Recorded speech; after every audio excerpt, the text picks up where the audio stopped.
This is Audible. Recorded Books presents an unabridged recording of The Stranger by Albert Camus.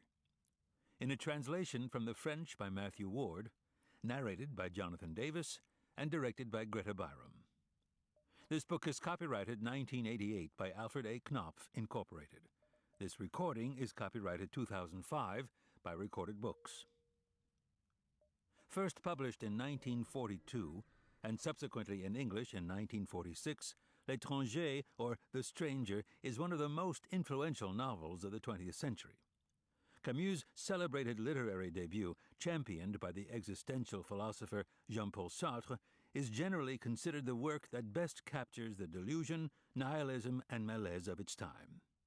But it was heavily influenced by the complicated political and social forces at work in Europe during the 1930s. Camus was a left-leaning journalist living in Algiers, campaigning for the rights of Algerians who were in law but not in fact equal to their French compatriots. With the rise of fascism and the establishment of autocratic regimes in Germany, Italy, and Spain, the future did not bode well for France, and Camus breathed a political atmosphere thick with pessimism and fear. Indeed, he finished writing The Stranger while France was under German occupation. People are often surprised to hear that the Nazis found nothing untoward in this book and allowed it to be published as written. For many, it very quickly came to be emblematic of the illegitimacy of power, a world without values, and of the primacy of the individual. Although forever associated with the philosophy of existentialism, Camus tried later to distance himself from it after breaking with Sartre over political differences. But it is forever with existentialism that Camus and The Stranger will be associated. As he wrote toward the end of his life, a novel is never anything but a philosophy put into images. And now, The Stranger. Part 1.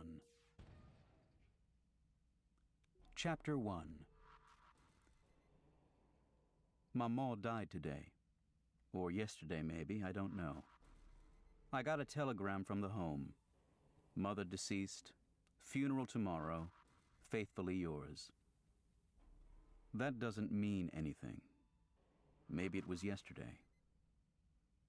The old people's home is at Marengo, about 80 kilometers from Algiers. I'll take the 2 o'clock bus and get there in the afternoon. That way I can be there for the vigil and come back tomorrow night. I asked my boss for 2 days off, and there was no way he was going to refuse me with an excuse like that. But he wasn't too happy about it. I even said, "It's not my fault." He didn't say anything. Then I thought I shouldn't have said that. After all, I didn't have anything to apologize for. He's the one who should have offered his condolences. But he probably will day after tomorrow, when he sees I'm in mourning. For now, it's almost as if Maman weren't dead. After the funeral, though, the case will be closed, and everything will have a more official feel to it. I caught the 2 o'clock bus. It was very hot. I ate at the restaurant at Céleste's as usual. Everybody felt very sorry for me, and Céleste said, "You only have one mother." When I left, they walked me to the door. I was a little distracted because I still had to go up to Emmanuel's place to borrow a black tie and an armband. He lost his uncle a few months back. I ran so as not to miss the bus. It was probably because of all the rushing around, and on top of that, the bumpy ride, the smell of gasoline, and the glare of the sky and the road, that I dozed off. I slept almost the whole way, and when I woke up, I was slumped against a soldier who smiled at me and asked if I'd been traveling long. I said yes, just so I wouldn't have to say anything else. The home is 2 kilometers from the village. I walked them. I wanted to see Maman right away. But the caretaker told me I had to see the director first. He was busy, so I waited a while. The caretaker talked the whole time, and then I saw the director. I was shown into his office. He was a little old man with the ribbon of the Legion of Honor in his lapel. He looked at me with his clear eyes. Then he shook my hand and held it so long I didn't know how to get it loose. He thumbed through a file and said, "Madame Merceau came to us 3 years ago. You were her sole support." I thought he was criticizing me for something, and I started to explain, but he cut me off. "You don't have to justify yourself, my dear boy. I've read your mother's file. You weren't able to provide for her properly. She needed someone to look after her. You earn only a modest salary, and the truth of the matter is, she was happier here." I said, "Yes, sir." He added, "You see, she had friends here, people her own age. She was able to share things from the old days with them. You're young, and it must have been hard for her with you." It was true. When she was at home with me, Mama used to spend her time following me with her eyes, not saying a thing. For the first few days she was at the home, she cried a lot, but that was because she wasn't used to it. A few months later, and she would have cried if she'd been taken out. She was used to it. That's partly why I didn't go there much this past year. And also because it took up my Sunday, not to mention the trouble of getting to the bus, buying tickets, and spending 2 hours traveling. The director spoke to me again, but I wasn't really listening anymore. Then he said, "I suppose you'd like to see your mother." I got up without saying anything, and he led the way to the door. On the way downstairs, he explained, "We've moved her to our little mortuary, so as not to upset the others. Whenever one of the residents dies, the others are a bit on edge for the next 2 or 3 days, and that makes it difficult to care for them." We crossed a courtyard where there were lots of old people chatting in little groups. As we went by, the talking would stop, and then the conversation would start up again behind us. The sound was like the muffled jabber of parakeets. The director stopped at the door of a small building. "I'll leave you now, Monsieur Merceau. If you need me for anything, I'll be in my office." As is usually the case, the funeral is set for 10 o'clock in the morning. This way, you'll be able to keep vigil over the departed. One last thing. It seems your mother often expressed to her friends her desire for a religious burial. I've taken the liberty of making the necessary arrangements, but I wanted to let you know. I thanked him. While not an atheist, Mama had never in her life given a thought to religion. I went in. It was a very bright, whitewashed room with a skylight for a roof. The furniture consisted of some chairs and some cross-shaped sawhorses. 2 of them, in the middle of the room, were supporting a closed casket. All you could see were some shiny screws, not screwed down all the way, standing out against the walnut-stained planks.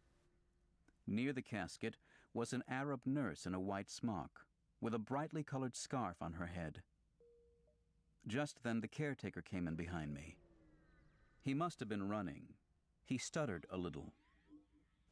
"We put the cover on, but I'm supposed to unscrew the casket so you can see her." He was moving toward the casket when I stopped him. He said, "You don't want to?" I answered, "No." He was quiet, and I was embarrassed because I felt I shouldn't have said that. He looked at me and then asked, "Why not?" but without criticizing, as if he just wanted to know. I said, "I don't know." He started twirling his mustache, and then without looking at me again, he said, "I understand." He had nice pale blue eyes and a reddish complexion. He offered me a chair and then sat down right behind me. The nurse stood up and went toward the door. At that point, the caretaker said to me, "She's got an abscess." I didn't understand, so I looked over at the nurse and saw that she had a bandage wrapped around her head just below the eyes. Where her nose should have been, the bandage was flat. All you could see of her face was the whiteness of the bandage.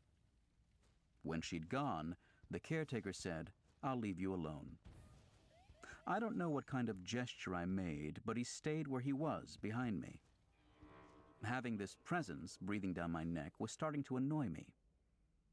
The room was filled with beautiful late-afternoon sunlight.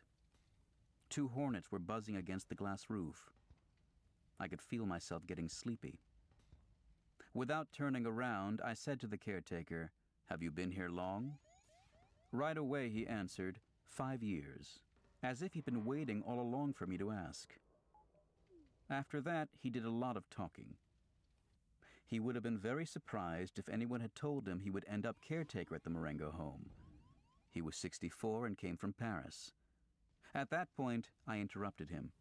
"Oh, you're not from around here." Then I remembered that before taking me to the director's office, he had talked to me about Maman. He told me that they had to bury her quickly because it gets hot in the plains, especially in this part of the country. That was when he told me he had lived in Paris and that he had found it hard to forget it. In Paris, they keep vigil over the body for 3, sometimes 4 days. But here you barely have time to get used to the idea before you have to start running after the hearse. Then his wife had said to him, "Hush now, that's not the sort of thing to be telling the gentleman." The old man had blushed and apologized. I'd stepped in and said, "No, not at all." I thought what he'd been saying was interesting and made sense. In the little mortuary, he told me that he'd come to the home because he was destitute. He was in good health, so he'd offered to take on the job of caretaker.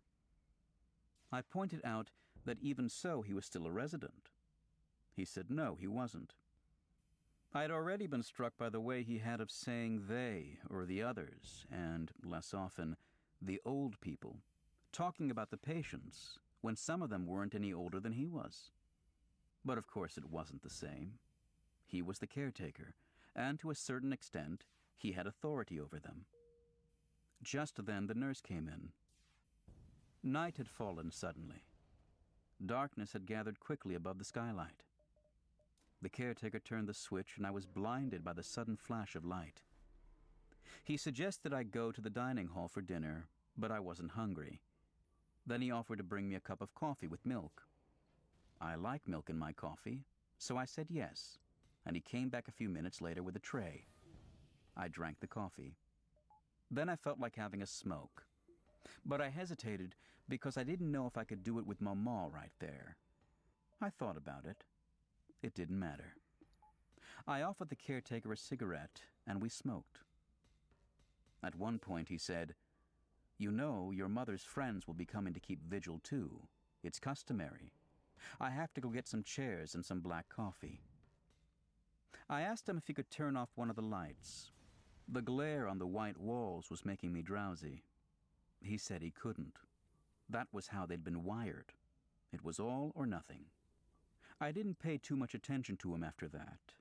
He left, came back, set up some chairs. On one of them he stacked some cups around a coffee pot. Then he sat down across from me on the other side of Maman. The nurse was on that side of the room too, but with her back to me. I couldn't see what she was doing. But the way her arms were moving made me think she was knitting.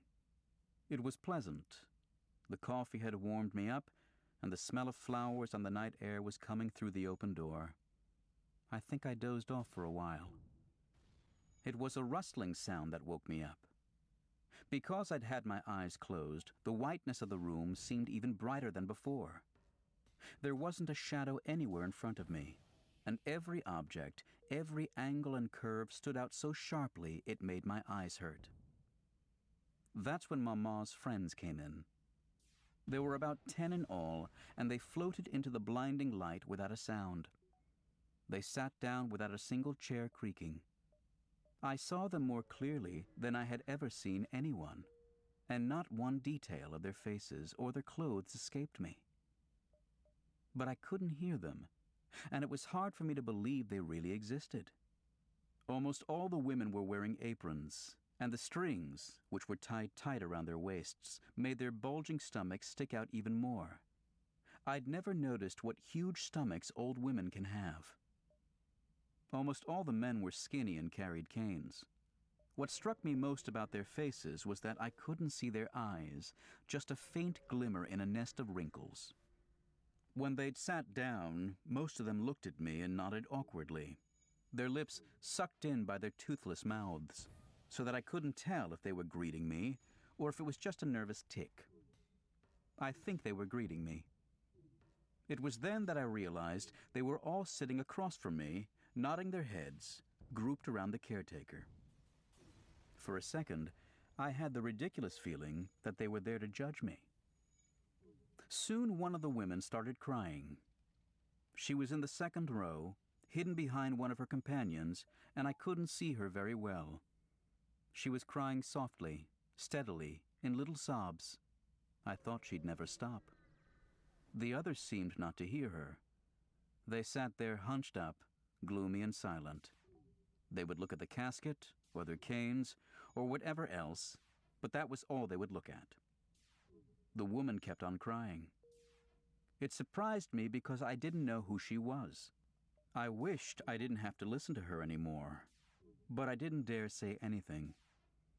The caretaker leaned over and said something to her, but she shook her head, mumbled something, and went on crying as much as before.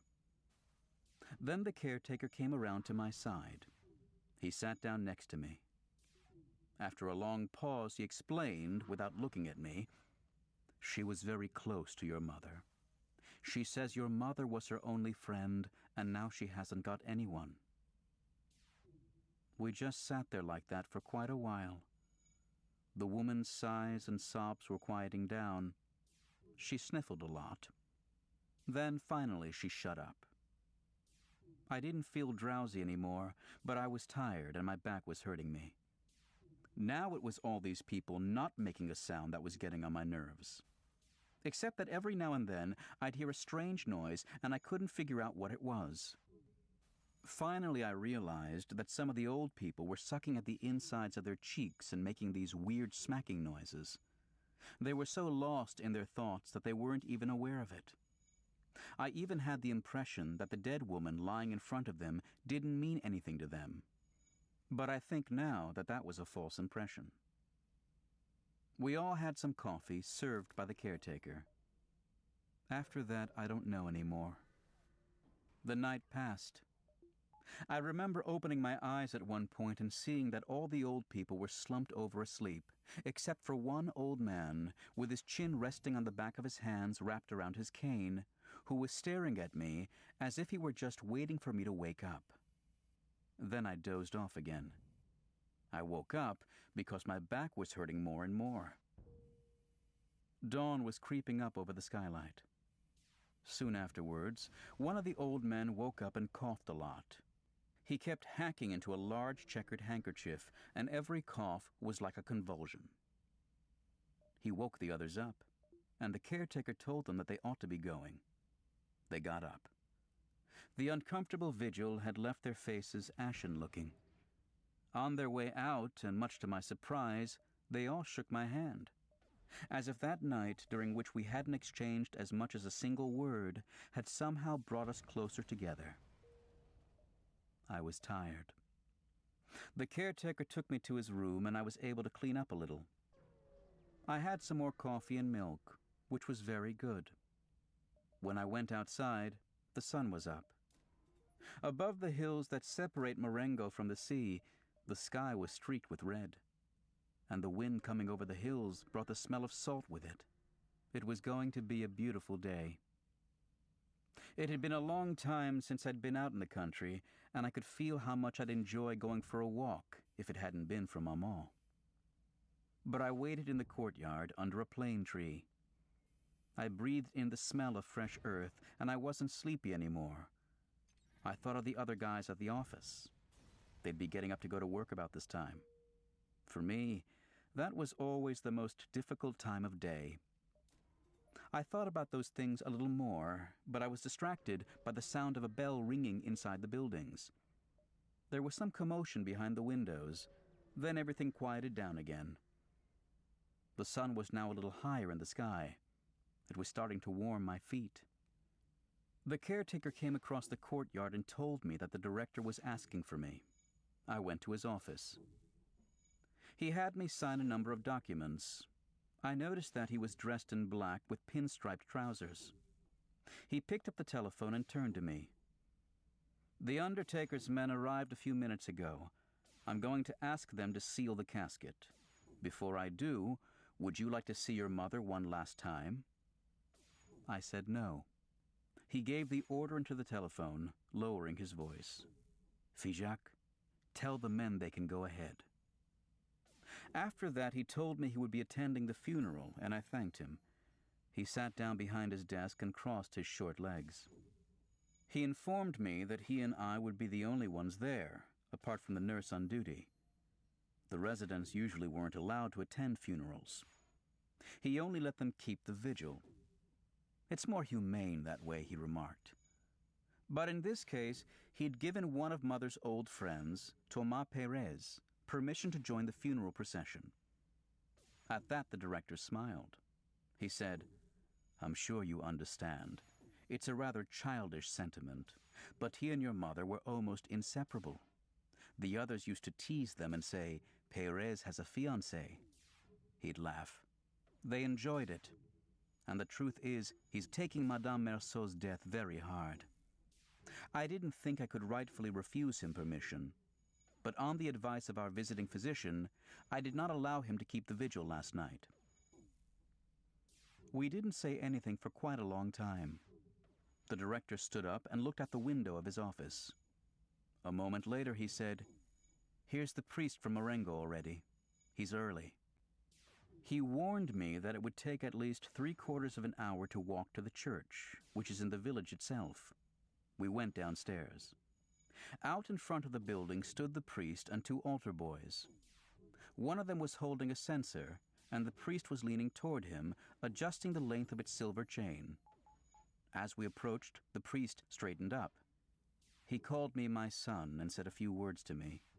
He went inside. I followed. I noticed right away that the screws on the casket had been tightened and that there were 4 men wearing black in the room. The director was telling me that the hearse was waiting out in the road, and at the same time I could hear the priest beginning his prayers. From then on, everything happened very quickly. The men moved toward the casket with a pole. The priest, his acolytes, the director, and I all went outside. A woman I didn't know was standing by the door. "Monsieur Merceau?" the director said. I didn't catch the woman's name. I just understood that she was the nurse assigned by the home.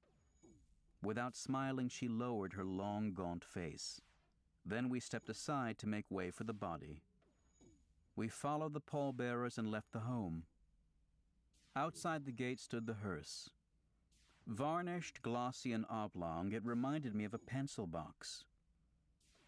Next to it was the funeral director, a little man in a ridiculous getup, and an awkward, embarrassed-looking old man. I realized that it was Monsieur Perez. He was wearing a soft felt hat with a round crown and a wide brim. He took it off as the casket was coming through the gate. A suit with trousers that were corkscrewed down around his ankles, and a black tie with a knot that was too small for the big white collar of his shirt. His lips were trembling below a nose dotted with blackheads. Strange, floppy, thick-rimmed ears stuck out through his fine white hair, and I was struck by their blood-red color next to the pallor of his face. The funeral director assigned us our places. First came the priest, then the hearse. Flanking it, the 4 men. Behind it, the director and myself, and bringing up the rear, the nurse and Monsieur Perez. The sky was already filled with light. The sun was beginning to bear down on the earth, and it was getting hotter by the minute. I don't know why we waited so long before getting underway. I was hot in my dark clothes. The little old man, who had put his hat back on, took it off again. I turned a little in his direction and was looking at him when the director started talking to me about him. He told me that my mother and Monsieur Perez often used to walk down to the village together in the evenings, accompanied by a nurse. I was looking at the countryside around me. Seeing the rows of cypress trees leading up to the hills next to the sky, and the houses standing out here and there against that red and green earth, I was able to understand Maman better. Evenings in that part of the country must have been a kind of sad relief. But today, with the sun bearing down, making the whole landscape shimmer with heat, it was inhuman and oppressive. We got underway. It was then that I noticed that Perez had a slight limp. Little by little, the hearse was picking up speed, and the old man was losing ground. One of the men flanking the hearse had also dropped back and was now even with me. I was surprised at how fast the sun was climbing in the sky. I noticed that for quite some time the countryside had been buzzing with the sound of insects and the crackling of grass. The sweat was pouring down my face. I wasn't wearing a hat, so I fanned myself with my handkerchief. The man from the undertaker said something to me then which I missed. He was lifting the edge of his cap with his right hand and wiping his head with a handkerchief with his left at the same time. I said, "What?" He pointed up at the sky and repeated, "Pretty hot." I said, "Yes." A minute later he asked, "Is that your mother in there?" Again I said, "Yes." Was she old? I answered, "Fairly," because I didn't know the exact number. After that he was quiet. I turned around and saw old Perez about 50 meters behind us. He was going as fast as he could, swinging his felt hat at the end of his arm. I looked at the director, too. He was walking with great dignity, without a single wasted motion. A few beads of sweat were forming on his forehead, but he didn't wipe them off. The procession seemed to me to be moving a little faster. All around me there was still the same glowing countryside flooded with sunlight. The glare from the sky was unbearable. At one point, we went over a section of the road that had just been repaved. The tar had burst open in the sun. Our feet sank into it, leaving its shiny pulp exposed. Sticking up above the top of the hearse, the coachman's hard leather hat looked as if it had been molded out of the same black mud. I felt a little lost between the blue and white of the sky and the monotony of the colors around me. The sticky black of the tar, the dull black of all the clothes, and the shiny black of the hearse. All of it, the sun, the smell of leather and horse dung from the hearse, the smell of varnish and incense, and my fatigue after a night without sleep, was making it hard for me to see or think straight. I turned around again. Perez seemed to be way back there, fading in the shimmering heat. Then I lost sight of him altogether. I looked around and saw that he'd left the road and cut out across the fields. I also noticed there was a bend in the road up ahead. I realized that Perez, who knew the country, was taking a shortcut in order to catch up with us.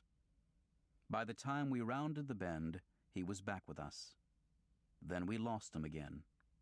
He set off cross-country once more, and so it went on. I could feel the blood pounding in my temples. After that, everything seemed to happen so fast, so deliberately, so naturally, that I don't remember any of it anymore. Except for one thing.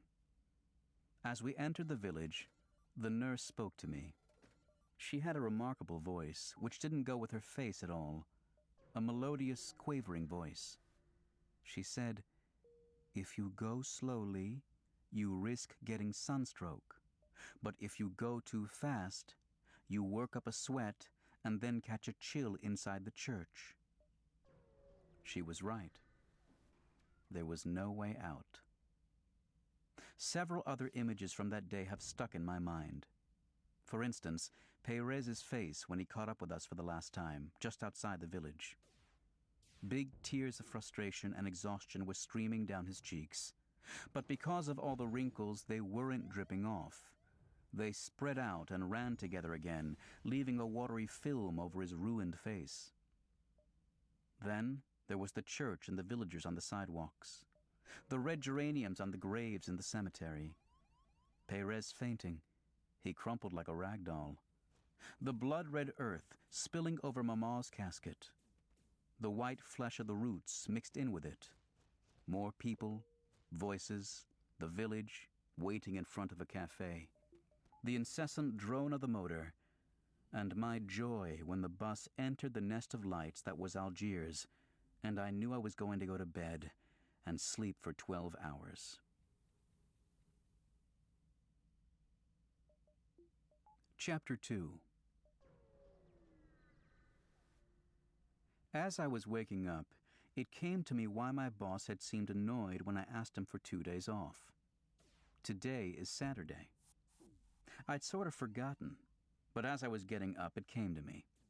And, naturally, my boss thought about the fact that I'd be getting 4 days vacation that way, including Sunday, and he couldn't have been happy about that. But, in the first place, it isn't my fault if they buried Mama yesterday instead of today. And second, I would have had Saturday and Sunday off anyway. Obviously, that still doesn't keep me from understanding my boss's point of view. I had a hard time getting up because I was tired from the day before. While I was shaving, I wondered what I was going to do, and I decided to go for a swim. I caught the streetcar to go to the public beach down at the harbor. Once there, I dove into the channel. There were lots of young people. In the water, I ran into Marie Cardona, a former typist in our office whom I'd had a thing for at the time. She did too, I think. But she'd left soon afterwards, and we didn't have the time. I helped her onto a float, and as I did, I brushed against her breasts. I was still in the water when she was already lying flat on her stomach on the float. She turned toward me. Her hair was in her eyes, and she was laughing. I hoisted myself up next to her. It was nice, and, sort of joking around, I let my head fall back and rest on her stomach. She didn't say anything, so I left it there. I had the whole sky in my eyes, and it was blue and gold. On the back of my neck, I could feel Marie's heart beating softly. We lay on the float for a long time, half asleep. When the sun got too hot, she dove off, and I followed. I caught up with her, put my arm around her waist, and we swam together. She laughed the whole time. On the dock, while we were drying ourselves off, she said, "I'm darker than you." I asked her if she wanted to go to the movies that evening. She laughed again and told me there was a Fernandel movie she'd like to see. Once we were dressed, she seemed very surprised to see I was wearing a black tie, and she asked me if I was in mourning. I told her Mama had died. She wanted to know how long ago, so I said, yesterday. She gave a little start, but didn't say anything. I felt like telling her it wasn't my fault, but I stopped myself because I remembered that I'd already said that to my boss. It didn't mean anything. Besides, you always feel a little guilty.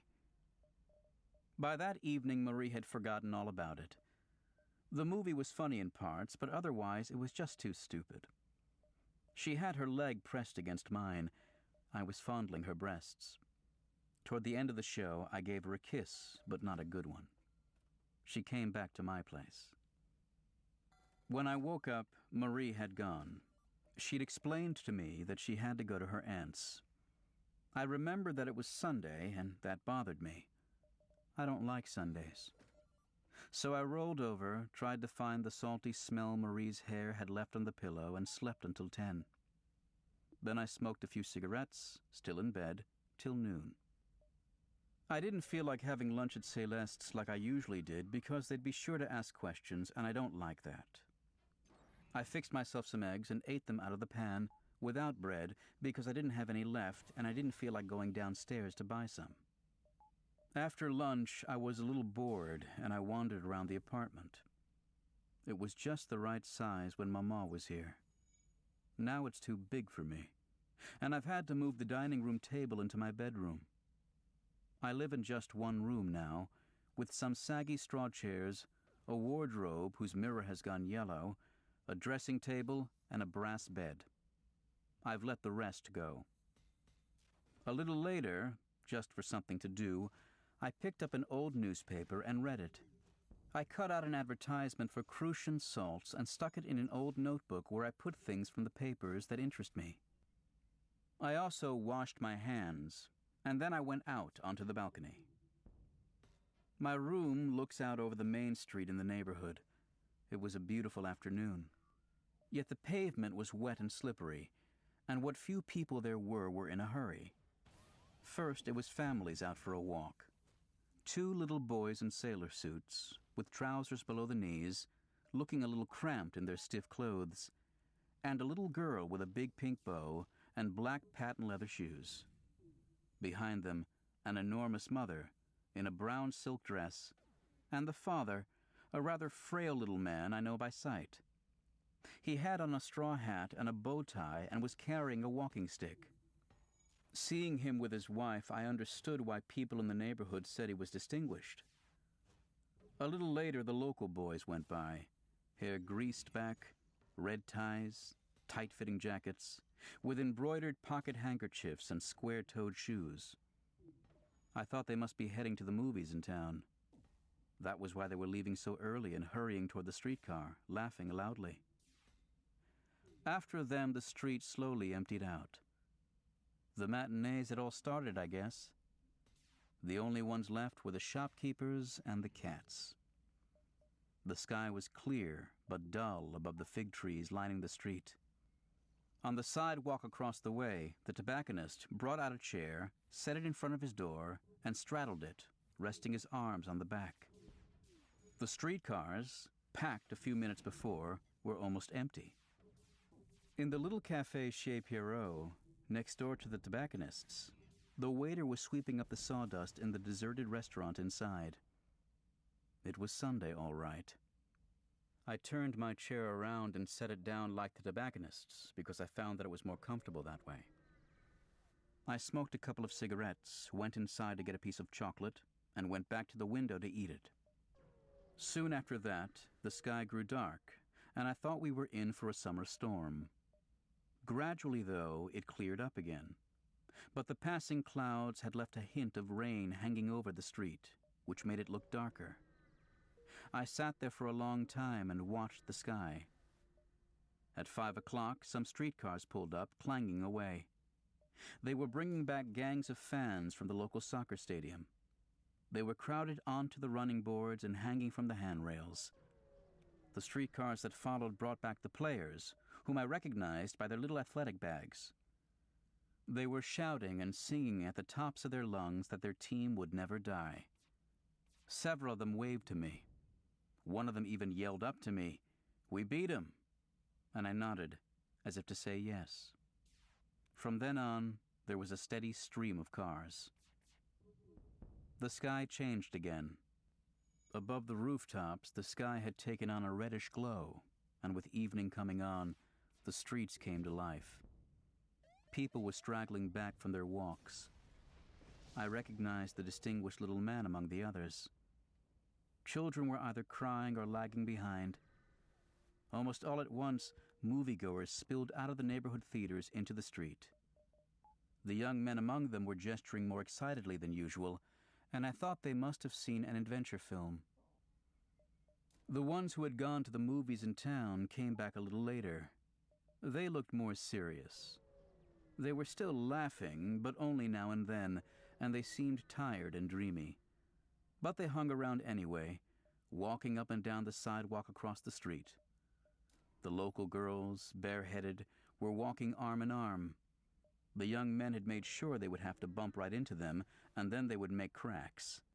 The girls giggled and turned their heads away. Several of the girls, whom I knew, waved to me. Then the street lamps came on all of a sudden, and made the first stars appearing in the night sky grow dim. I felt my eyes getting tired from watching the street filled with so many people and lights. The street lamps were making the pavement glisten, and the light from the streetcars would glint off someone's shiny hair, or off a smile, or a silver bracelet.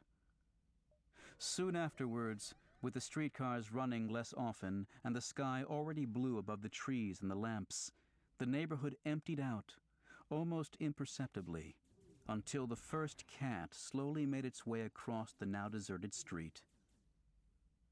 Then I thought maybe I ought to have some dinner. My neck was a little stiff from resting my chin on the back of the chair for so long. I went downstairs to buy some bread and spaghetti, did my cooking, and ate standing up. I wanted to smoke a cigarette at the window, but the air was getting colder and I felt a little chilled. I shut my windows, and as I was coming back, I glanced at the mirror and saw a corner of my table with my alcohol lamp next to some pieces of bread. It occurred to me that anyway, one more Sunday was over, that Mama was buried now, that I was going back to work, and that really nothing had changed. Chapter 3. I worked hard at the office today. The boss was nice.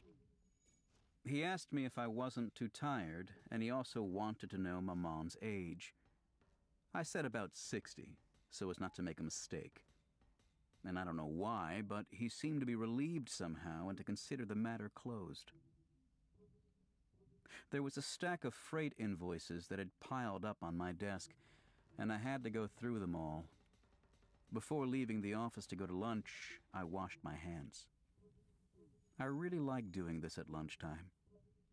I don't enjoy it so much in the evening, because the roller towel you use is soaked through. One towel has to last all day. I mentioned it once to my boss. He told me he was sorry, but it was really a minor detail. I left a little late at 12:30 with Emmanuel, who works as a dispatcher. The office overlooks the sea, and we took a minute to watch the freighters in the harbor, which was ablaze with sunlight. Then a truck came toward us with its chains rattling and its engine backfiring. Emmanuel said, "How about it?" And I started running. The truck passed us and we ran after it. I was engulfed by the noise and the dust. I couldn't see anything, and all I was conscious of was the sensation of hurtling forward in a mad dash through cranes and winches, masts bobbing on the horizon, and the hulls of ships alongside us as we ran. I was first to grab hold and take a flying leap. Then I reached out and helped Emmanuel scramble up. We were out of breath. The truck was bumping around on the uneven cobblestones of the quay in a cloud of dust and sun. Emmanuel was laughing so hard he could hardly breathe. We arrived at Céleste's, dripping with sweat. Céleste was there, as always, with his big belly, his apron, and his white mustache. He asked me if things were all right now. I told him yes they were and said I was hungry. I ate fast and had some coffee. Then I went home and slept for a while because I'd drunk too much wine, and when I woke up I felt like having a smoke. It was late and I ran to catch a streetcar. I worked all afternoon.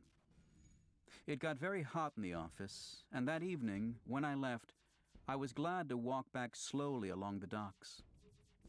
The sky was green. I felt good. But I went straight home because I wanted to boil myself some potatoes. On my way upstairs, in the dark, I ran into old Salamano, my neighbor across the landing. He was with his dog. The two of them have been inseparable for 8 years.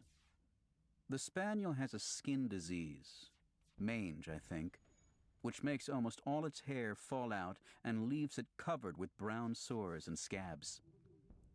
After living together for so long, the two of them alone in one tiny room, they've ended up looking like each other. Old Salamano has reddish scabs on his face and wispy yellow hair. As for the dog, he's sort of taken on his master's stooped look, muzzle down, neck straining. They look as if they belong to the same species, and yet they hate each other. Twice a day, at 11 and 6, the old man takes the dog out for a walk. They haven't changed their route in 8 years. You can see them in the Rue de Lyon, the dog pulling the man along until old Salamano stumbles. Then he beats the dog and swears at it. The dog cowers and trails behind. Then it's the old man who pulls the dog. Once the dog has forgotten, it starts dragging its master along again, and again gets beaten and sworn at. Then they both stand there on the sidewalk and stare at each other, the dog in terror, the man in hatred. It's the same thing every day. When the dog wants to urinate, the old man won't give him enough time and yanks at him, so that the spaniel leaves behind a trail of little drops. If the dog has an accident in the room, it gets beaten again. This has been going on for 8 years. Celeste is always saying it's pitiful, but really, who's to say? When I ran into him on the stairs, Salamana was swearing away at the dog.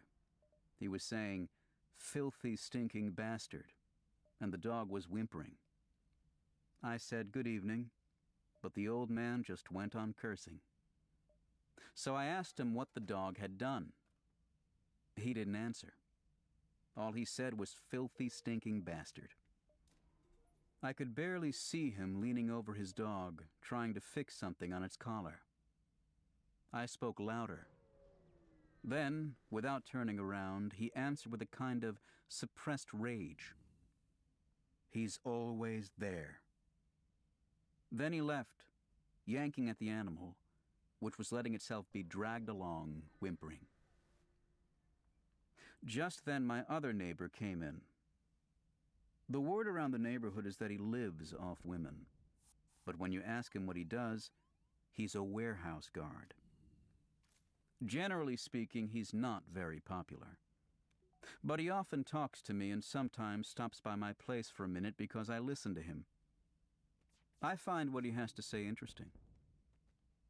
Besides, I don't have any reason not to talk to him. His name is Raymond Santez. He's a little on the short side, with broad shoulders and a nose like a boxer's. He always dresses very sharp. And once he said to me, talking about Salamano, "If that isn't pitiful." He asked me, didn't I think it was disgusting, and I said no. We went upstairs, and I was about to leave him when he said, "I've got some blood sausage and some wine at my place. How about joining me?" I figured it would save me the trouble of having to cook for myself, so I accepted. He has only one room, too, and the little kitchen with no window. Over his bed, he has a pink and white plaster angel, some pictures of famous athletes, and 2 or 3 photographs of naked women. The room was dirty and the bed was unmade. First he lit his paraffin lamp, then he took a pretty dubious-looking bandage out of his pocket and wrapped it around his right hand. I asked him what he'd done to it. He said he'd been in a fight with some guy who was trying to start trouble. "You see, Monsieur Merceau," he said, "it's not that I'm a bad guy, but I have a short fuse. This guy says to me, 'If you're man enough, you'll get down off that streetcar.' I said, 'Come on, take it easy.' Then he said, 'You're yellow.' So I got off and I said to him, 'I think you better stop right there or I'm going to have to teach you a lesson.' And he said, 'You and who else?' So I let him have it. He went down. I was about to help him up, but he started kicking me from there on the ground. So I kneed him one and slugged him a couple of times. His face was all bloody. I asked him if he'd had enough. He said yes." All this time, Santez was fiddling with his bandage. I was sitting on the bed. He said, "So you see, I wasn't the one who started it. He was asking for it." It was true, and I agreed. Then he told me that, as a matter of fact, he wanted to ask my advice about the whole business because I was a man, I knew about things, I could help him out, and then we'd be pals. I didn't say anything, and he asked me again if I wanted to be pals. I said it was fine with me. He seemed pleased. He got out the blood sausage, fried it up, and set out glasses, plates, knives, and forks, and 2 bottles of wine. All this in silence. Then we sat down. As we ate, he started telling me his story. He was a little hesitant at first. I knew this lady. As a matter of fact, well, she was my mistress. The man he'd had the fight with was this woman's brother. He told me he'd been keeping her. I didn't say anything, and yet right away he added that he knew what people around the neighborhood were saying, but that his conscience was clear and that he was a warehouse guard. To get back to what I was saying, he continued, I realized that she was cheating on me. He'd been giving her just enough to live on. He'd paid the rent on her room and gave her 20 francs a day for food. 300 francs for the room, 600 for food, a pair of stockings every now and then. That made it 1,000 francs. And Her Highness refused to work, but she was always telling me that things were too tight, that she couldn't get by on what I was giving her. And I'd say to her, why not work half days? You'd be helping me out on all the little extras. I bought you a new outfit just this month. I give you 20 francs a day. I pay your rent. And what do? You have coffee in the afternoons with your friends. You even provide the coffee and sugar. And me, I provide the money. I've been good to you, and this is how you repay me? But she wouldn't work. She just kept on telling me she couldn't make ends meet. And that's what made me realize she was cheating on me. Then he'd told me that he'd found a lottery ticket in her purse and she hadn't been able to explain how she paid for it. A short time later, he'd found the ticket from the shop in Montepiete in her room, which proved that she'd pawned 2 bracelets. Until then, he hadn't even known the bracelets existed. It was clear that she was cheating on me, so I left her. But first I smacked her around, and then I told her exactly what I thought of her. I told her that all she was interested in was getting into the sack. You see, Monsieur Merceau, it's like I told her. You don't realize that everybody's jealous of how good you have it with me. Someday you'll know just how good it was. He'd beaten her till she bled. He'd never beaten her before. I'd smack her around a little, but nice like you might say. She'd scream a little, I'd close the shutters, and it always ended the same way. But this time it's for real, and if you ask me, she still hasn't gotten what she has coming. Then he explained that that was what he needed advice about. He stopped to adjust the lamp's wick, which was smoking. I just listened. I'd drunk close to a liter of wine and my temples were burning. I was smoking Raymond's cigarettes because I'd run out. The last streetcars were going by, taking the now distant sounds of the neighborhood with them.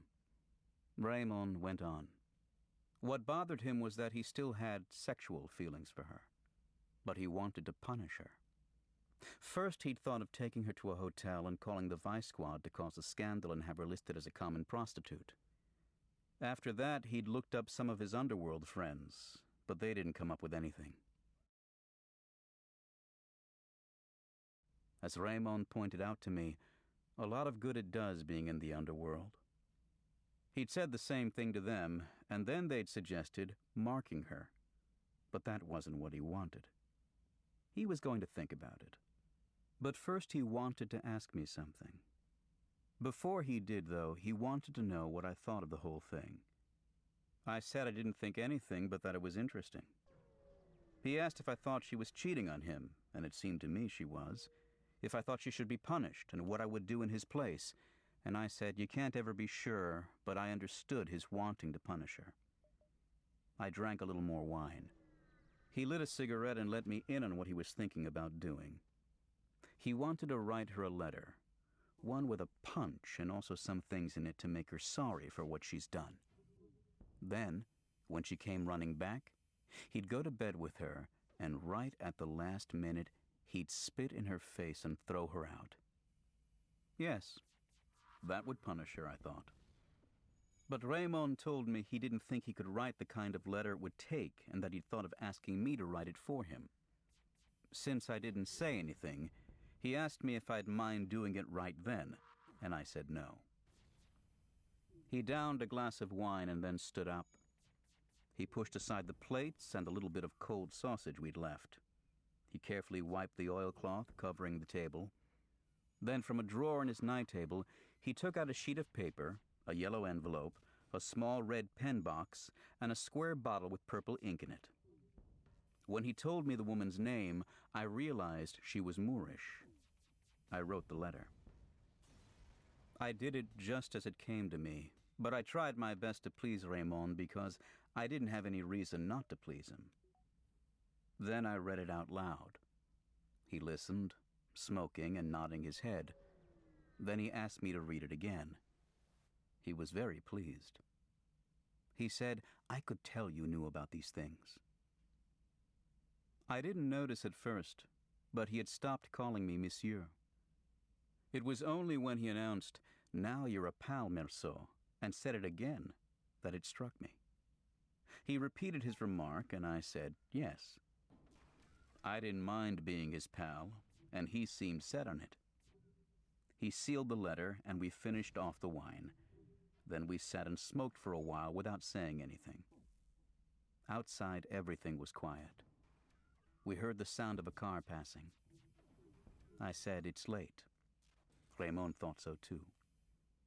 He remarked how quickly the time passed, and in a way it was true. I felt sleepy, but it was hard for me to get up.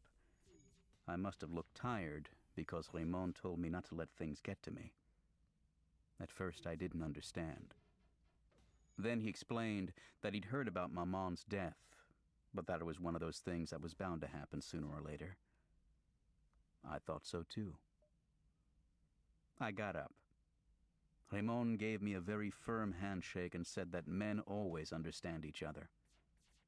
I left his room, closing the door behind me, and paused for a minute in the dark on the landing.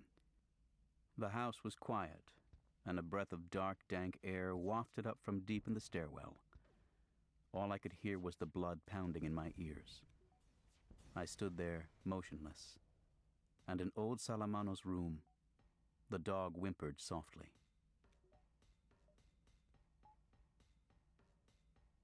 Chapter 4. I worked hard all week. Raymond stopped by and told me he'd sent the letter. I went to the movies twice with Emmanuel, who doesn't always understand what's going on the screen, so you have to explain things to him. Yesterday was Saturday, and Marie came over as we'd planned. I wanted her so bad when I saw her in that pretty red and white striped dress and leather sandals. You could make out the shape of her firm breasts, and her tan made her face look like a flower.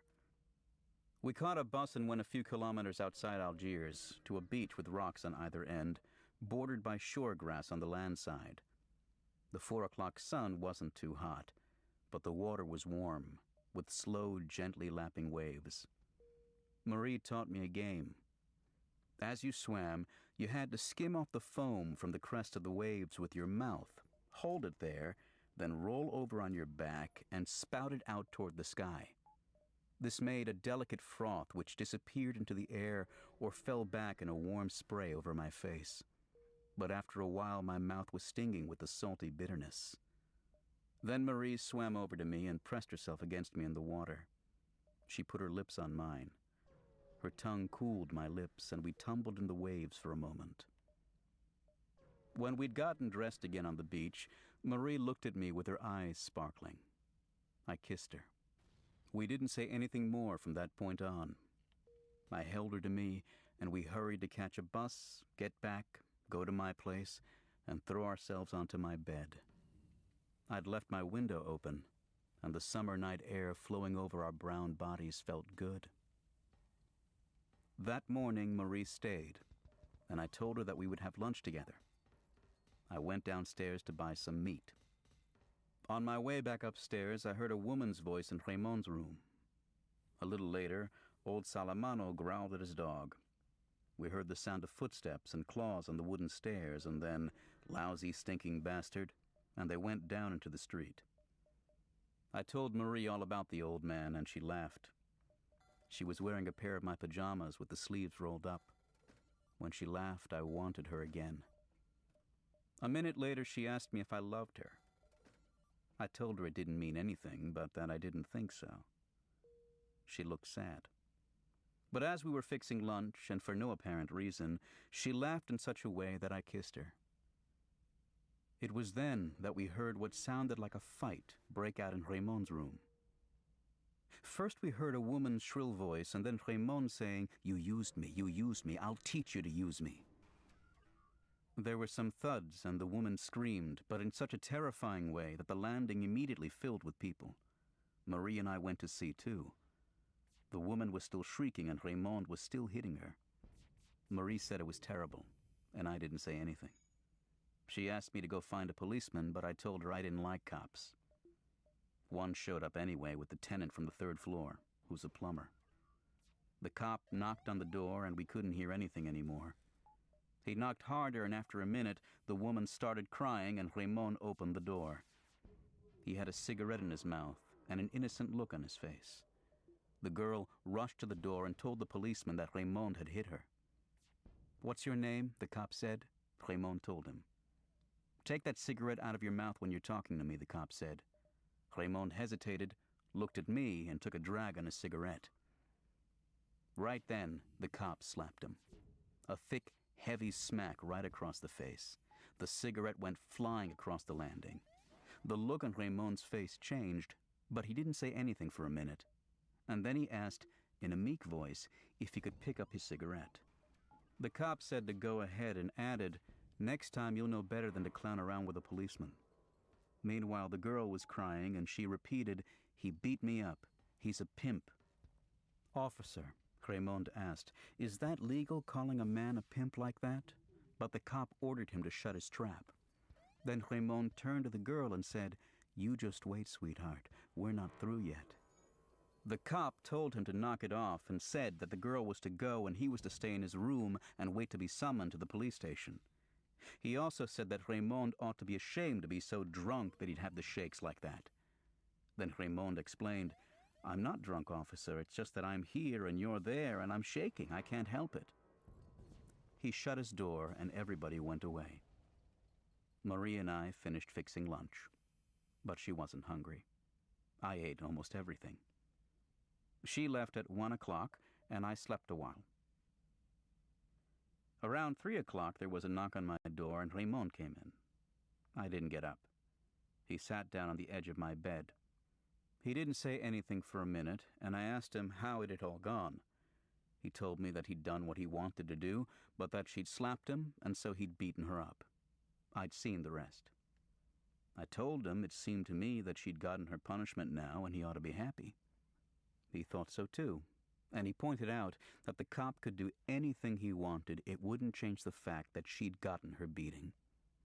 He added that he knew all about cops and how to handle them. Then he asked me if I'd expected him to hit the cop back. I said I wasn't expecting anything, and besides, I didn't like cops. Raymond seemed pretty happy. He asked me if I wanted to go for a walk with him. I got up and started combing my hair. He told me that I'd have to act as a witness for him. It didn't matter to me, but I didn't know what I was supposed to say. According to Raymond, all I had to do was to state that the girl had cheated on him. I agreed to act as a witness for him. We went out and Raymond bought me a brandy. Then he wanted to shoot a game of pool, and I just barely lost. Afterwards, he wanted to go to a whorehouse, but I said no because I don't like that. So we took our time getting back, him telling me how glad he was that he'd been able to give the woman what she deserved. I found him very friendly with me, and I thought it was a nice moment. From a distance, I noticed old Salamano standing on the doorstep. He looked flustered. When we got closer, I saw that he didn't have his dog. He was looking all over the place, turning around, peering into the darkness at the entryway, muttering incoherently, and then he started searching the street again with his little red eyes. When Raymond asked him what was wrong, he didn't answer right away. I barely heard him mumble, "Stinking bastard," and he went on fidgeting around. I asked him where his dog was. He snapped at me and said he was gone. And then, all of a sudden, the words came pouring out. I took him to the parade ground like always. There were lots of people around the booths at the fair. I stopped to watch the King of the Escape Artists, and when I was ready to go, he wasn't there. Sure, I've been meaning to get him a smaller collar for a long time, but I never thought the bastard would take off like that. Then Raymond pointed out to him that the dog might have gotten lost and that he would come back. He gave examples of dogs that had walked dozens of kilometers to get back to their masters. Nevertheless, the old man looked even more flustered. "But they'll take him away from me, don't you see? If only somebody would take him in. But that's impossible. Everybody's disgusted by his scabs. The police will get him for sure." So I told him he should go to the pound and they'd give the dog back to him after he paid a fee. He asked me if it was a big fee. I didn't know. Then he got mad. "Pay money for that bastard? Ah, he can damn well die." And he started cursing the dog. Raymond laughed and went inside. I followed him, and we parted upstairs on the landing. A minute later, I heard the old man's footsteps, and he knocked on my door. When I opened it, he stood in the doorway for a minute and said, "Excuse me, excuse me." I asked him to come in, but he refused. He was looking down at the tips of his shoes, and his scabby hands were trembling. Without looking up at me, he asked, "They're not going to take him away from me, are they, Monsieur Meursault? They'll give him back to me.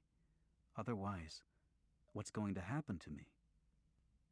I told him that the pound kept dogs for 3 days so that their owners could come and claim them, and that after that, they did with them as they saw fit. He looked at me in silence. Then he said good night. He shut his door, and I heard him pacing back and forth. His bed creaked. And from the peculiar little noise coming through the partition, I realized he was crying. For some reason, I thought of Maman. But I had to get up early the next morning. I wasn't hungry, and I went to bed without any dinner.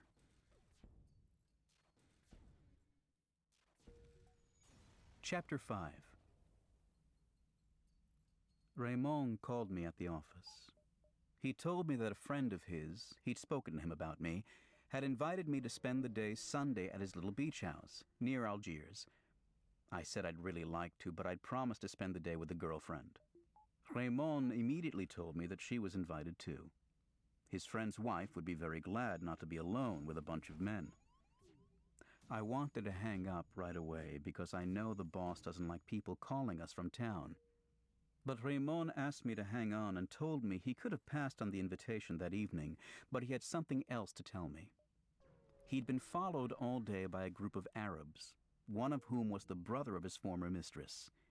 "If you see him hanging around the building when you get home this evening, let me know." I said I would. A little later, my boss sent for me, and for a second I was annoyed because I thought he was going to tell me to do less talking on the phone and more work. But that wasn't it at all. He told me he wanted to talk to me about a plan of his that was still pretty vague. He just wanted to have my opinion on the matter. He was planning to open an office in Paris, which would handle his business directly with the big companies on the spot, and he wanted to know how I felt about going there. I'd be able to live in Paris and to travel around for part of the year as well. You're young, and it seems to me it's the kind of life that would appeal to you. I said yes, but that really it was all the same to me. Then he asked me if I wasn't interested in a change of life. I said that people never change their lives, that in any case one life was as good as another, and that I wasn't dissatisfied with mine here at all. He looked upset and told me that I never gave him a straight answer, that I had no ambition, and that was disastrous in business. So I went back to work. I would rather not have upset him, but I couldn't see any reason to change my life. Looking back on it, I wasn't unhappy. When I was a student, I had lots of ambitions like that. But when I had to give up my studies, I learned very quickly that none of it really mattered. That evening, Marie came by to see me and asked me if I wanted to marry her. I said it didn't make any difference to me, and that we could if she wanted to. Then she wanted to know if I loved her. I answered the same way I had the last time, that it didn't mean anything, but that I probably didn't love her. "So why marry me then?" she said. I explained to her that it didn't really matter, and that if she wanted to, we could get married.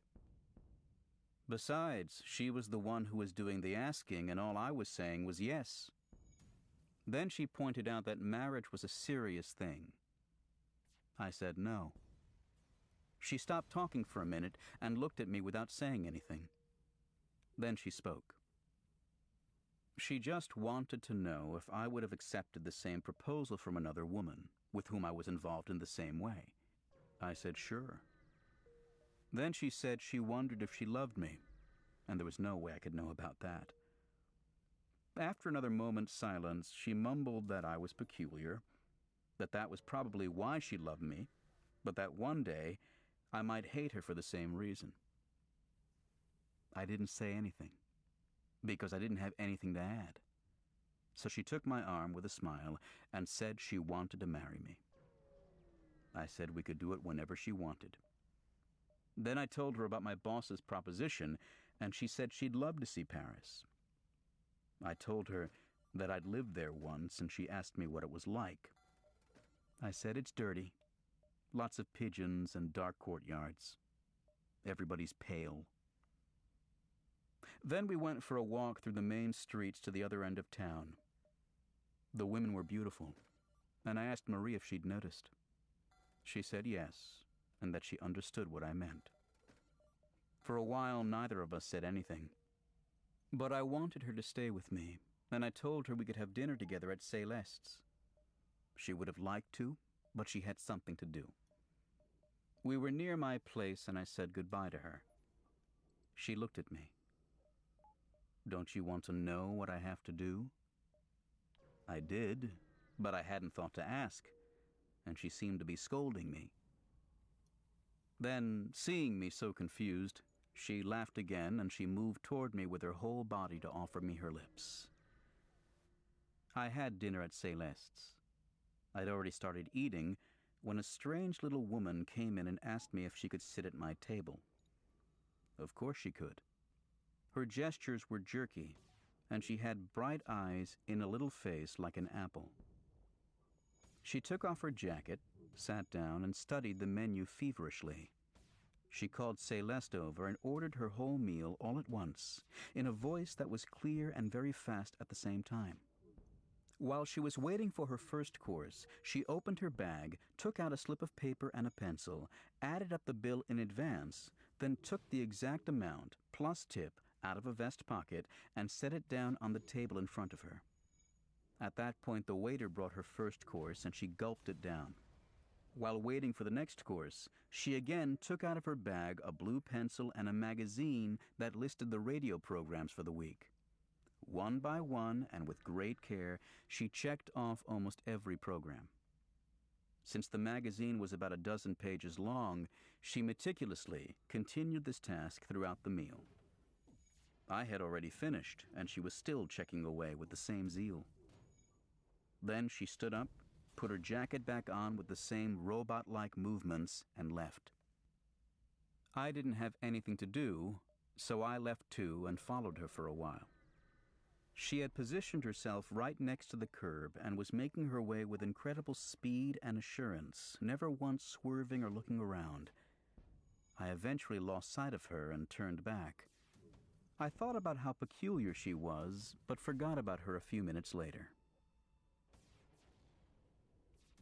I found old Salamano waiting outside my door. I asked him in, and he told me that his dog was lost because it wasn't at the pound. The people who worked there had told him that maybe it had been run over. He asked if he could find out at the police station. They told him that they didn't keep track of things like that because they happened every day. I told old Salamano that he could get another dog, but he was right to point out to me that he was used to this one. I was sitting cross-legged on my bed, and Salamano had sat down on a chair in front of the table. He was facing me, and he had both hands on his knees. He had kept his old felt hat on. He was mumbling bits and pieces of sentences through his yellowing mustache. He was getting on my nerves a little, but I didn't have anything to do, and I didn't feel sleepy. Just for something to say, I asked him about his dog. He told me he'd gotten it after his wife died. He had married fairly late. When he was young, he'd wanted to go into the theater. In the army, he used to act in military vaudevilles, but he had ended up working on the railroads, and he didn't regret it, because now he had a small pension. He hadn't been happy with his wife, but he'd pretty much gotten used to her. When she died, he had been very lonely. So he asked a shop buddy for a dog, and he'd gotten this one very young. He'd had to feed it from a bottle. But since a dog doesn't live as long as a man, they'd ended up being old together. He was bad-tempered, Salamano said. We'd have a run-in every now and then, but he was a good dog just the same. I said he was well-bred, and Salamano looked pleased. And, he added, you didn't know him before he got sick. His coat was the best thing about him. Every night and every morning after the dog had gotten that skin disease, Salamano rubbed him with ointment. But according to him, the dog's real sickness was old age, and there's no cure for old age. At that point, I yawned, and the old man said he'd be going. I told him that he could stay and that I was sorry about what had happened to his dog. He thanked me. He told me that Maman was very fond of his dog. He called her, "Your poor mother." He said he supposed I must be very sad since Maman died, and I didn't say anything. Then he said, very quickly, and with an embarrassed look, that he realized that some people in the neighborhood thought badly of me for having sent Maman to the home, but he knew me and he knew I loved her very much. I still don't know why, but I said that until then I hadn't realized that people thought badly of me for doing it, but that the home had seemed like the natural thing since I didn't have enough money to have Maman cared for. Anyway, I added, it had been a long time since she'd had anything to say to me, and she was bored all by herself. "Yes," he said, "and at least in a home you can make a few friends." Then he said good night. He wanted to sleep. His life had changed now, and he wasn't too sure what he was going to do. For the first time since I'd known him, and with a furtive gesture, he offered me his hand, and I felt the scales on his skin. He gave a little smile, and before he left, he said, "I hope the dogs don't bark tonight. I always think it's mine."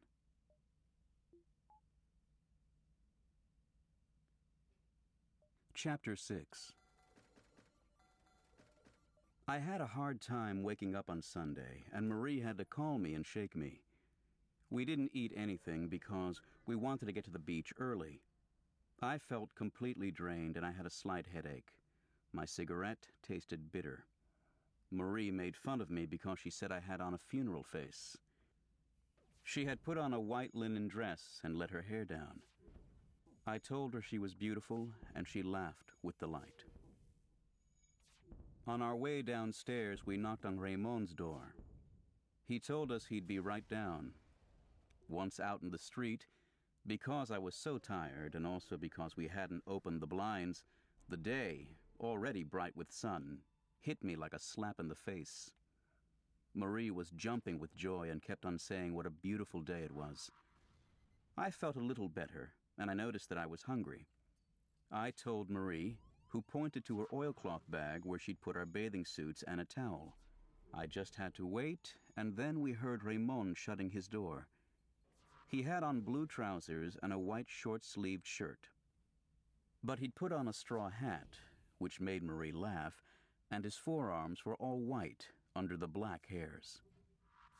I found it a little repulsive. He was whistling as he came down the stairs, and he seemed very cheerful. He said, "Good morning, old man," to me, and called Marie Mademoiselle. The day before, we'd gone to the police station, and I'd testified that the girl had cheated on Raymond. He'd gotten off with a warning. They didn't check out my statement. Outside the front door, we talked about it with Raymond, and then we decided to take the bus. The beach wasn't very far, but we'd get there sooner that way. Raymond thought his friend would be glad to see us get there early. We were just about to leave when all of a sudden Raymond motioned to me to look across the street. I saw a group of Arabs leaning against the front of the tobacconist's shop. They were staring at us in silence, but in that way of theirs, as if we were nothing but stones or dead trees. Raymond told me that the second one from the left was his man, and he seemed worried. But, he added, it was all settled now. Marie didn't really understand and asked us what was wrong. I told her that they were Arabs who had it in for Raymond. She wanted to get going right away. Raymond drew himself up and laughed, saying we'd better step on it. We headed toward the bus stop, which wasn't far, and Raymond said that the Arabs weren't following us. I turned around. They were still in the same place, and they were looking with the same indifference at the spot where we'd just been standing. We caught the bus. Raymond, who seemed very relieved, kept on cracking jokes for Marie. I could tell he liked her, but she hardly said anything to him. Every once in a while, she'd look at him and laugh. We got off in the outskirts of Algiers. The beach wasn't far from the bus stop, but we had to cross a small plateau which overlooks the sea and then drops steeply down to the beach. It was covered with yellowish rocks and the whitest asphodels set against the already hard blue of the sky. Marie was having fun scattering the petals, taking big swipes at them with her oilcloth bag. We walked between rows of small houses behind green or white fences, some with their verandas hidden behind the tamarisks, others standing naked among the rocks. Before we reached the edge of the plateau, we could already see the motionless sea, and farther out, a massive, drowsy-looking promontory in the clear water. The faint hum of a motor rose up to us in the still air, and way off, we saw a tiny trawler moving almost imperceptibly across the dazzling sea. Marie gathered some rock irises. From the slope leading down to the beach, we could see that there were already some people swimming. Raymond's friend lived in a little wooden bungalow at the far end of the beach. The back of the house rested up against the rocks, and the pilings that held it up in front went straight down into the water. Raymond introduced us. His friend's name was Masson. He was a big guy, very tall and broad-shouldered, with a plump, sweet little wife with a Parisian accent. Right off he told us to make ourselves at home and said that his wife had just fried up some fish he'd caught that morning. I told him how nice I thought his house was. He told me that he spent Saturdays and Sundays and all his days off there. With my wife, of course, he added. Just then, his wife was laughing with Marie. For the first time, maybe, I really thought I was going to get married. Masson wanted to go for a swim, but his wife and Raymond didn't want to come. The three of us went down to the beach and Marie jumped right in. Masson and I waited a little. He spoke slowly, and I noticed that he had a habit of finishing everything he said with "and I'd even say," when really it didn't add anything to the meaning of his sentence. Referring to Marie, he said, "She's stunning, and I'd even say charming." After that, I didn't pay any more attention to this mannerism of his, because I was absorbed by the feeling that the sun was doing me a lot of good. The sand was starting to get hot underfoot. I held back the urge to get into the water a minute longer, but finally I said to Masson, "Shall we?" I dove in. He waded in slowly and started swimming only when he couldn't touch bottom anymore. He did the breaststroke, and not too well either, so I left him and joined Marie. The water was cold, and I was glad to be swimming. Together again, Marie and I swam out a ways, and we felt a closeness as we moved in unison, and were happy. Out in deeper water, we floated on our backs, and the sun on my upturned face was drying the last of the water trickling into my mouth. We saw Masson making his way back to the beach to stretch out in the sun. From far away, he looked huge. Marie wanted us to swim together. I got behind her to hold her around the waist. She used her arms to move us forward, and I did the kicking. The little splashing sound followed us through the morning air until I got tired. I left Marie and headed back, swimming smoothly and breathing easily. On the beach, I stretched out on my stomach alongside Masson and put my face on the sand. I said it was nice, and he agreed. Soon afterwards, Marie came back. I rolled over to watch her coming. She was glistening all over with salty water and holding her hair back. She lay down right next to me, and the combined warmth from her body and from the sun made me doze off. Marie shook me and told me that Masson had gone back up to the house, that it was time for lunch. I got up right away because I was hungry, but Marie told me I hadn't kissed her since that morning. It was true, and yet I had wanted to. "Come into the water," she said. We ran and threw ourselves into the first little waves. We swam a few strokes, and she reached out and held on to me. I felt her legs wrapped around mine, and I wanted her. When we got back, Masson was already calling us. I said I was starving, and then out of the blue he announced to his wife that he liked me. The bread was good. I devoured my share of the fish. After that, there was some meat and fried potatoes. We all ate without talking. Masson drank a lot of wine and kept filling my glass. By the time the coffee came, my head felt heavy and I smoked a lot. Masson, Raymond, and I talked about spending August together at the beach, sharing expenses. Suddenly Marie said, "Do you know what time it is? It's only 11:30. We were all surprised, but Masson said that we'd eaten very early and that it was only natural because lunchtime was whenever you were hungry. For some reason, that made Marie laugh. I think she'd had a little too much to drink. Then Masson asked me if I wanted to go for a walk on the beach with him. My wife always takes a nap after lunch. Me, I don't like naps. I need to walk. I tell her all the time it's better for her health, but it's her business. Marie said she'd stay and help Madame Masson with the dishes. The little Parisienne said that first they'd have to get rid of the men. The three of us went down to the beach. The sun was shining almost directly overhead onto the sand, and the glare on the water was unbearable. There was no one left on the beach. From inside the bungalows bordering the plateau and jutting out over the water, we could hear the rattling of plates and silverware. It was hard to breathe in the rocky heat rising from the ground. At first, Raymond and Masson discussed people and things I didn't know about. I gathered they'd known each other for a long time and had even lived together at one point. We headed down to the sea and walked along the water's edge. Now and then, a little wave would come up higher than the others and wet our canvas shoes. I wasn't thinking about anything because I was half asleep from the sun beating down on my bare head. At that point, Raymond said something to Masson which I didn't quite catch. But at the same time, I noticed, at the far end of the beach and a long way from us, two Arabs in blue overalls coming in our direction. I looked at Raymond and he said, "It's him." We kept walking. Masson asked how they'd managed to follow us all this way. I thought they must have seen us get on the bus with a beach bag, but I didn't say anything. The Arabs were walking slowly, but they were already much closer. We didn't change our pace, but Raymond said, "If there's any trouble, Masson, you take the other one. I'll take care of my man. Merceau, if another one shows up, he's yours." I said, "Yes," and Masson put his hands in his pockets.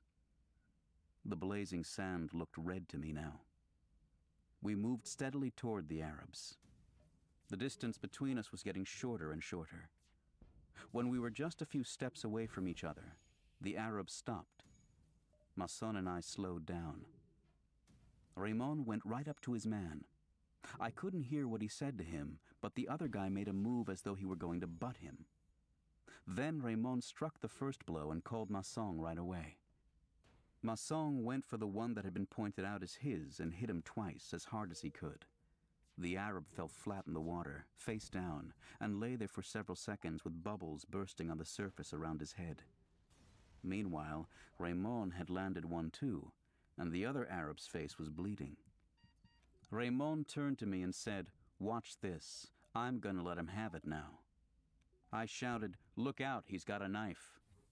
But Raymond's arm had already been cut open and his mouth slashed. Masson lunged forward, but the other Arab had gotten back up and gone around behind the one with the knife. We didn't dare move.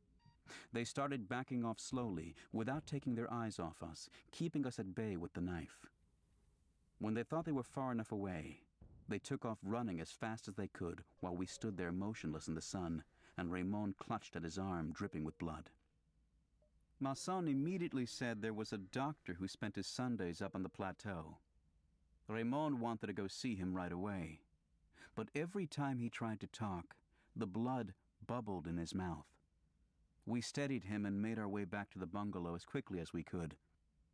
Once there, Raymond said that they were only flesh wounds and that he could make it to the doctor's. He left with Masson, and I stayed to explain to the women what had happened. Madame Masson was crying and Marie was very pale. I didn't like having to explain to them, so I just shut up, smoked a cigarette, and looked at the sea.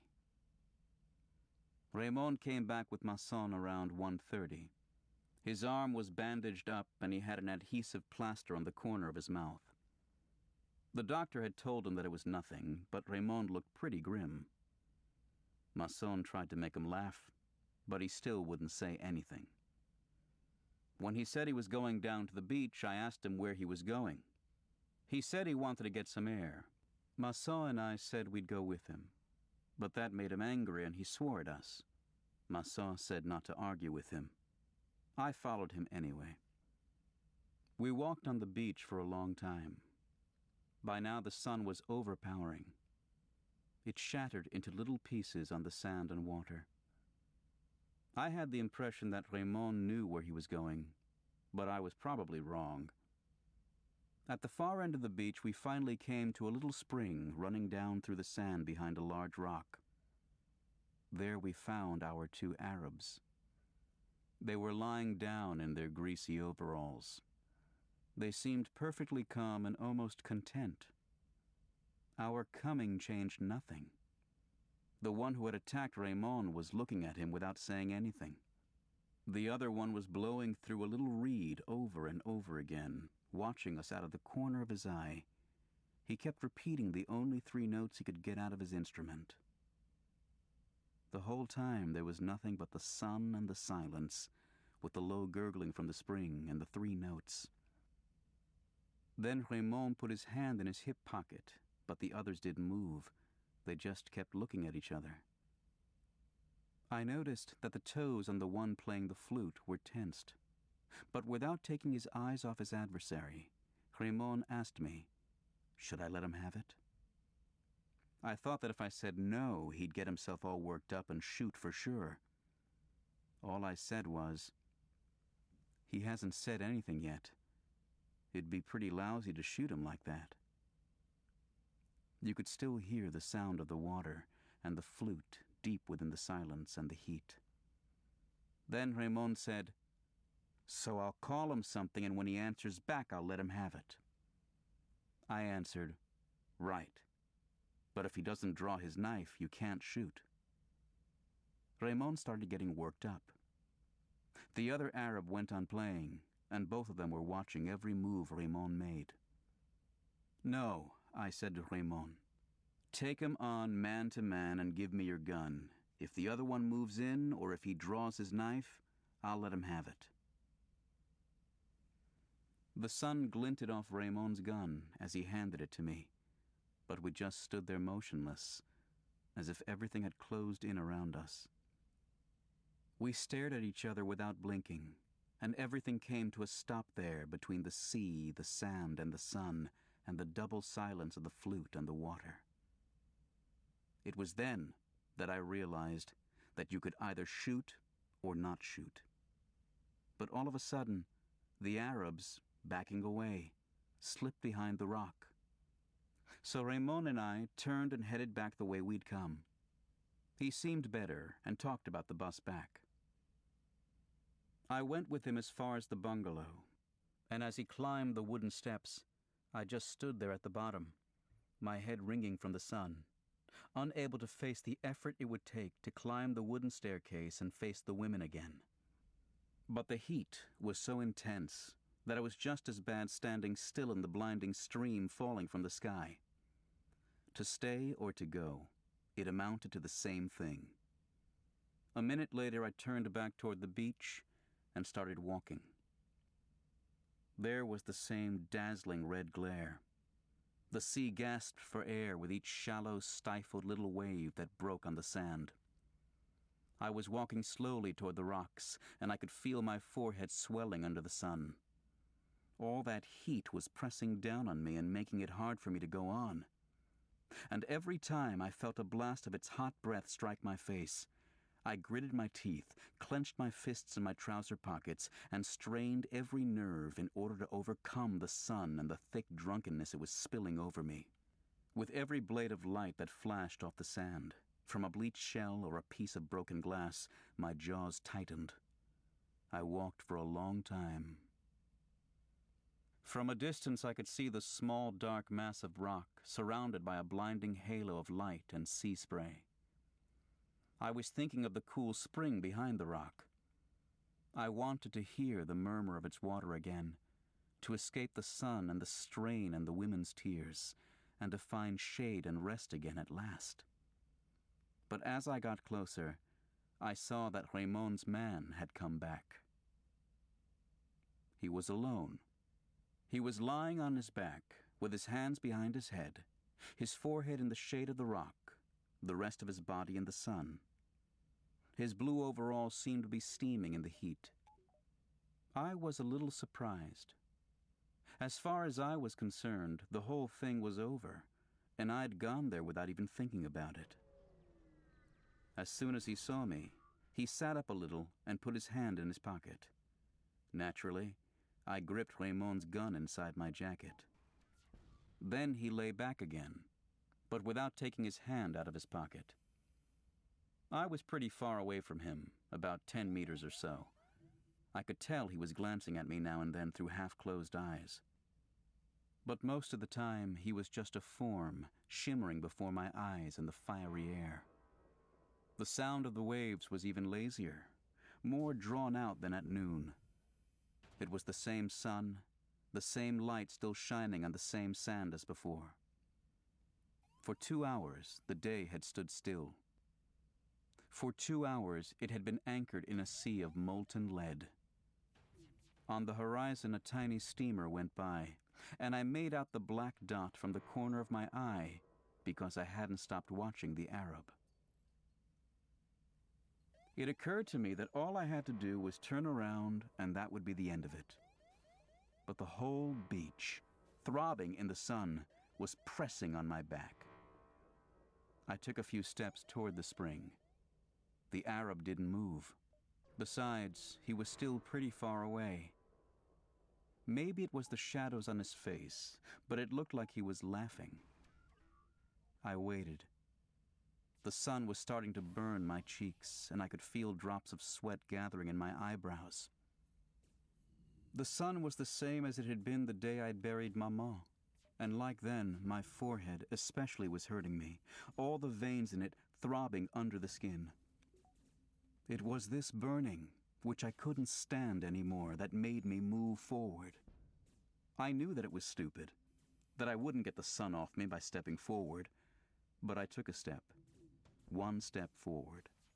And this time, without getting up, the Arab drew his knife and held it up to me in the sun.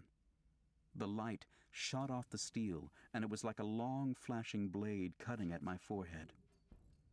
At the same instant, the sweat in my eyebrows dripped down over my eyelids all at once and covered them with a warm, thick film.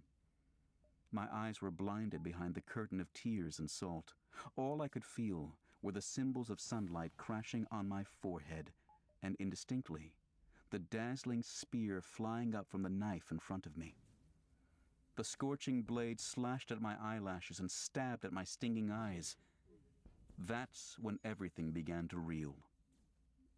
The sea carried up a thick, fiery breath. It seemed to me as if the sky split open from one end to the other to rain down fire.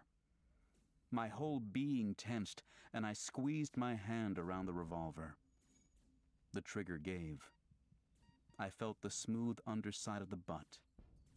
And there, in that noise, sharp and deafening at the same time, is where it all started. I shook off the sweat and sun. I knew that I had shattered the harmony of the day, the exceptional silence of a beach where I'd been happy. Then I fired 4 more times at the motionless body where the bullets lodged without leaving a trace. And it was like knocking 4 quick times on the door of unhappiness.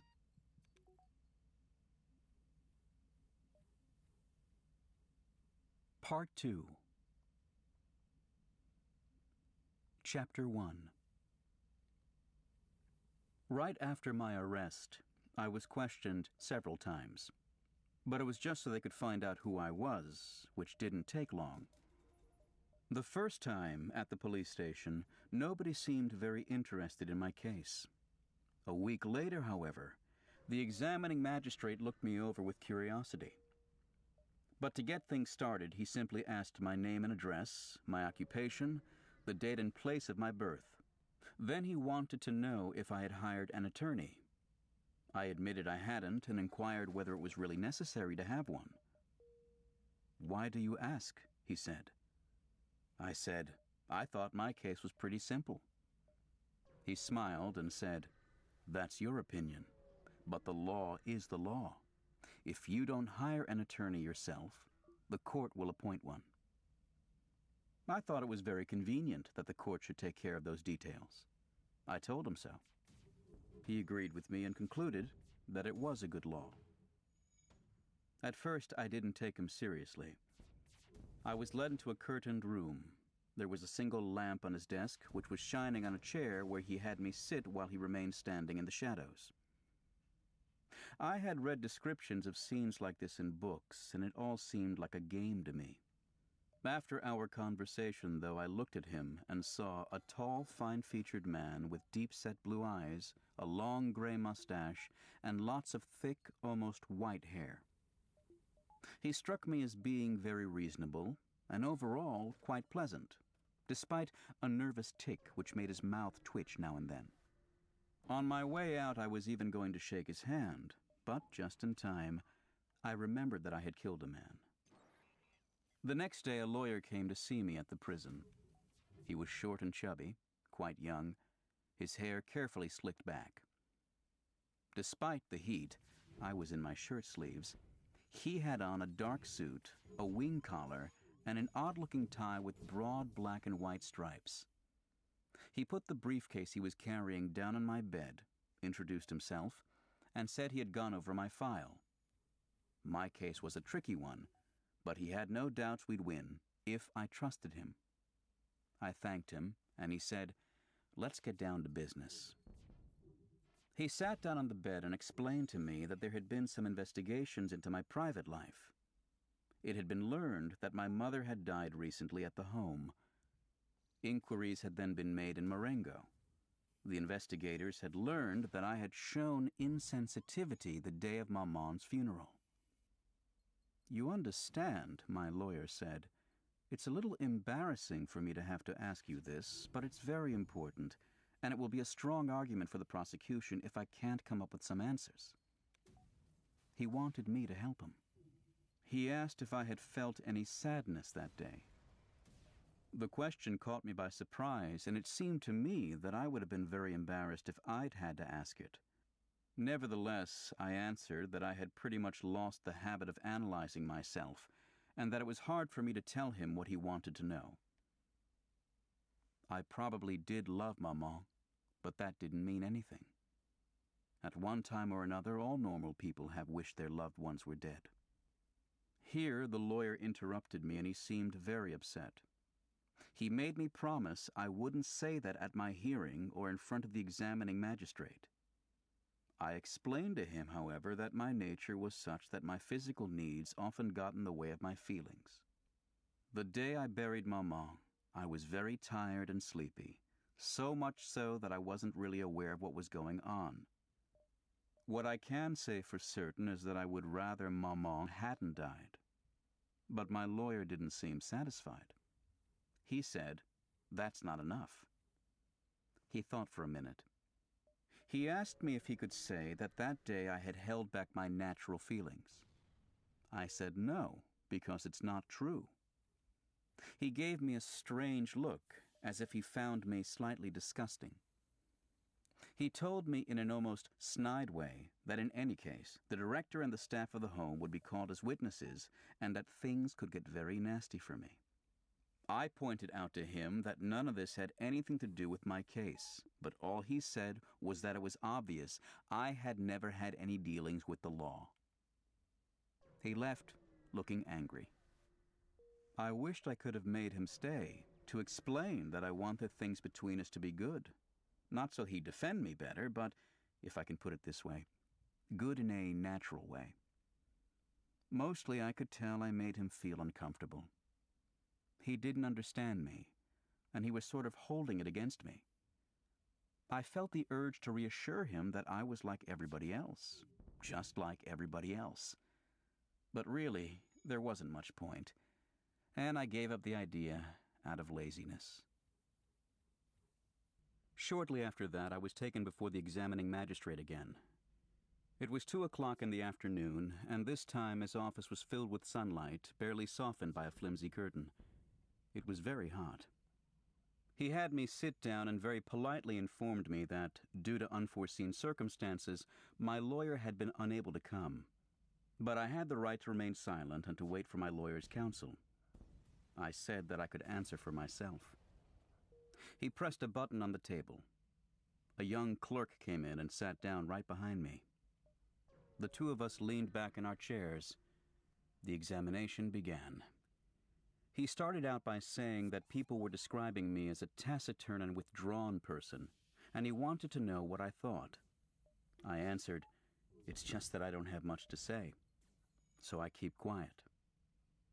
He smiled the way he had the first time, agreed that that was the best reason of all, and added, "Besides, it's not important." Then he looked at me without saying anything, leaned forward rather abruptly and said very quickly, "What interests me is you." I didn't really understand what he meant by that, so I didn't respond. "There are 1 or 2 things," he added, "that I don't quite understand. I'm sure you'll help me clear them up." I said it was all pretty simple. He pressed me to go back over that day. I went back over what I had already told him. Raymond, the beach, the swim, the quarrel, then back to the beach, the little spring, the sun, and the 5 shots from the revolver. After each sentence he would say, "Fine, fine."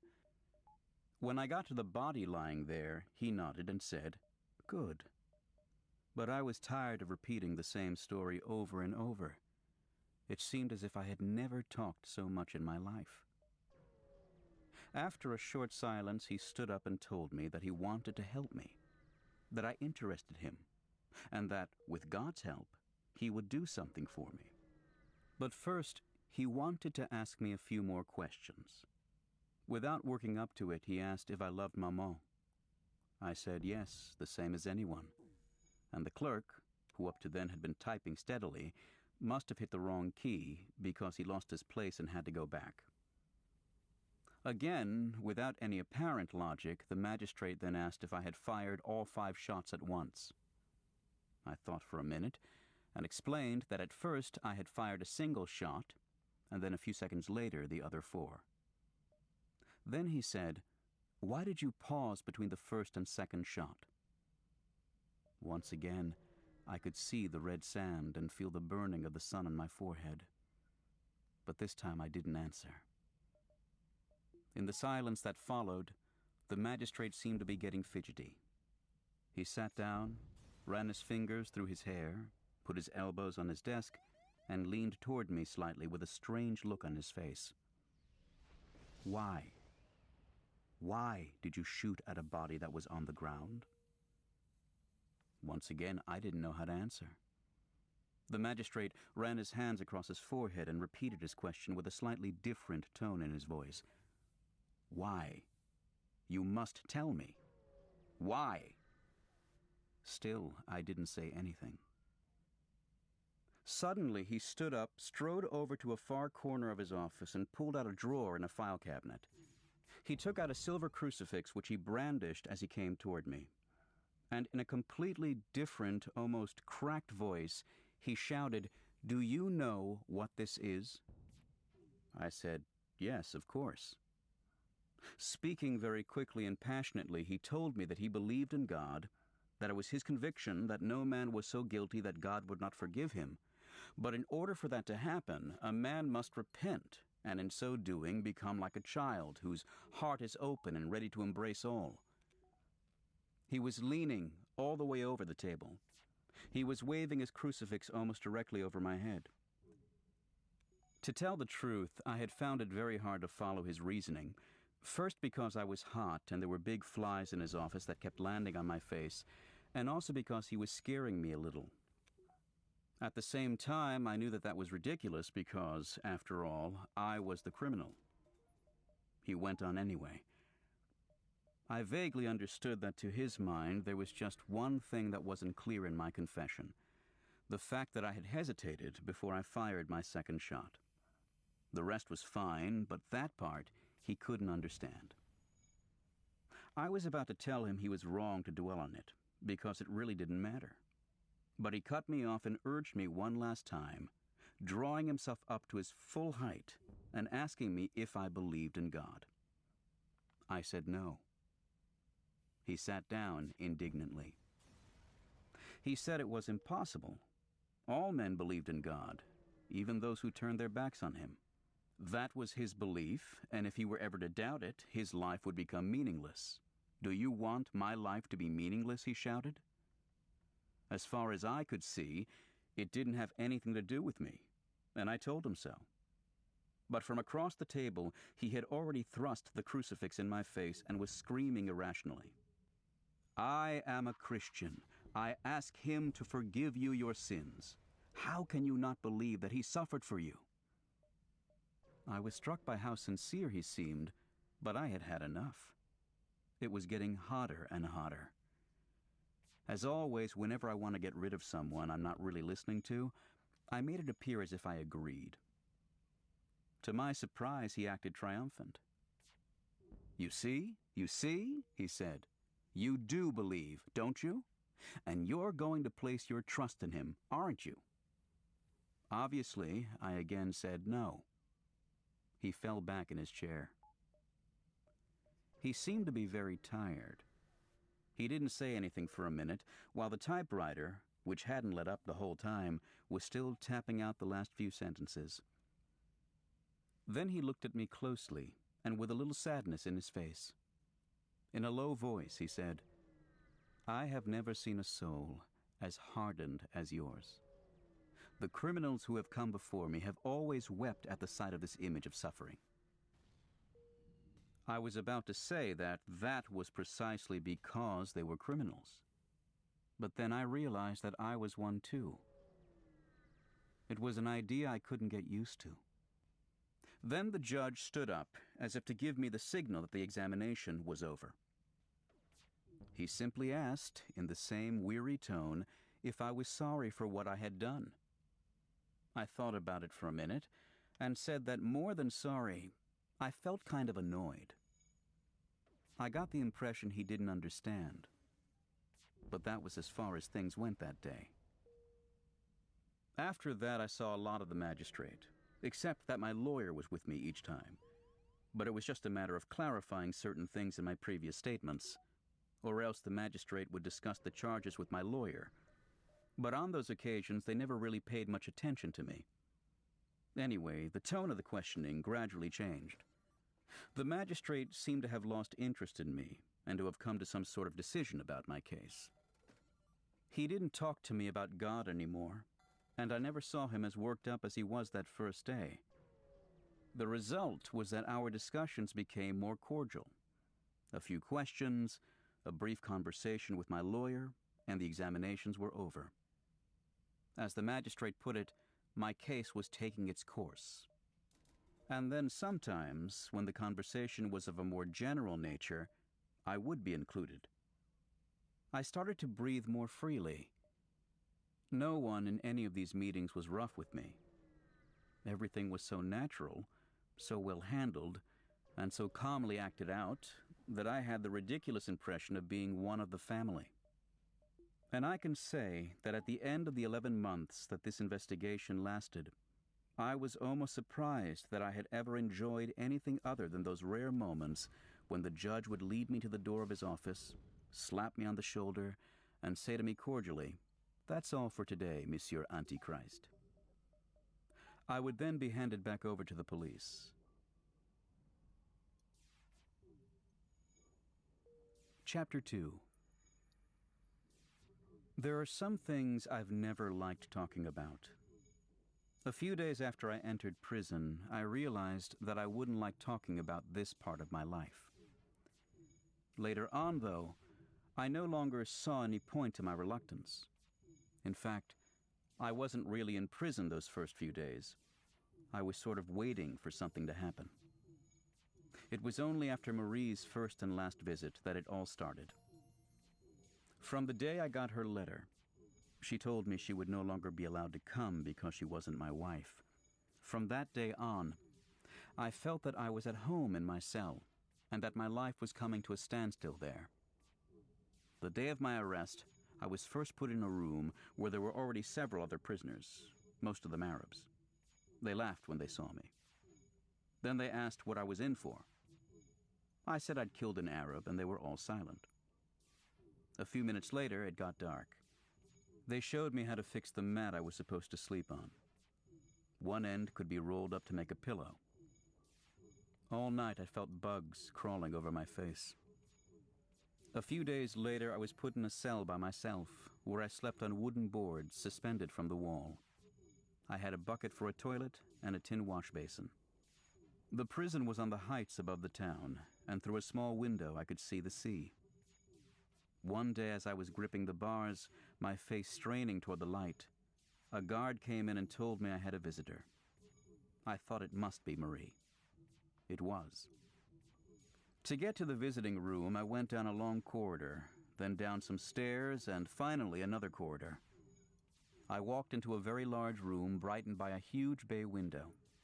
The room was divided into 3 sections by 2 large grates that ran the length of the room. Between the 2 grates was a space of 8 to 10 meters, which separated the visitors from the prisoners. I spotted Marie, standing at the opposite end of the room with her striped dress and her sun-tanned face. On my side of the room, there were about 10 prisoners, most of them Arabs. Marie was surrounded by Moorish women and found herself between 2 visitors. A little thin-lipped old woman dressed in black, and a fat, bare-headed woman who was talking at the top of her voice and making lots of gestures. Because of the distance between the grates, the visitors and the prisoners were forced to speak very loud. When I walked in, the sound of the voices echoing off the room's high, bare walls and the harsh light pouring out of the sky onto the windows and spilling into the room brought on a kind of dizziness. My cell was quieter and darker. It took me a few seconds to adjust. But eventually I could see each face clearly, distinctly in the bright light. I noticed there was a guard sitting at the far end of the passage between the 2 grates. Most of the Arab prisoners and their families had squatted down facing each other. They weren't shouting. Despite the commotion, they were managing to make themselves heard by talking in very low voices. Their subdued murmuring, coming from lower down, formed a kind of bass accompaniment to the conversations crossing above their heads. I took all this in very quickly as I made my way toward Marie. Already pressed up against the grate, she was smiling her best smile for me. I thought she looked very beautiful, but I didn't know how to tell her. "Well," she called across to me. "Well, here I am. Are you all right? Do you have everything you want?" "Yes, everything." We stopped talking, and Marie went on smiling. The fat woman yelled to the man next to me, her husband probably, a tall blonde guy with an honest face. It was the continuation of a conversation already underway. Jean wouldn't take him, she shouted as loudly as she could.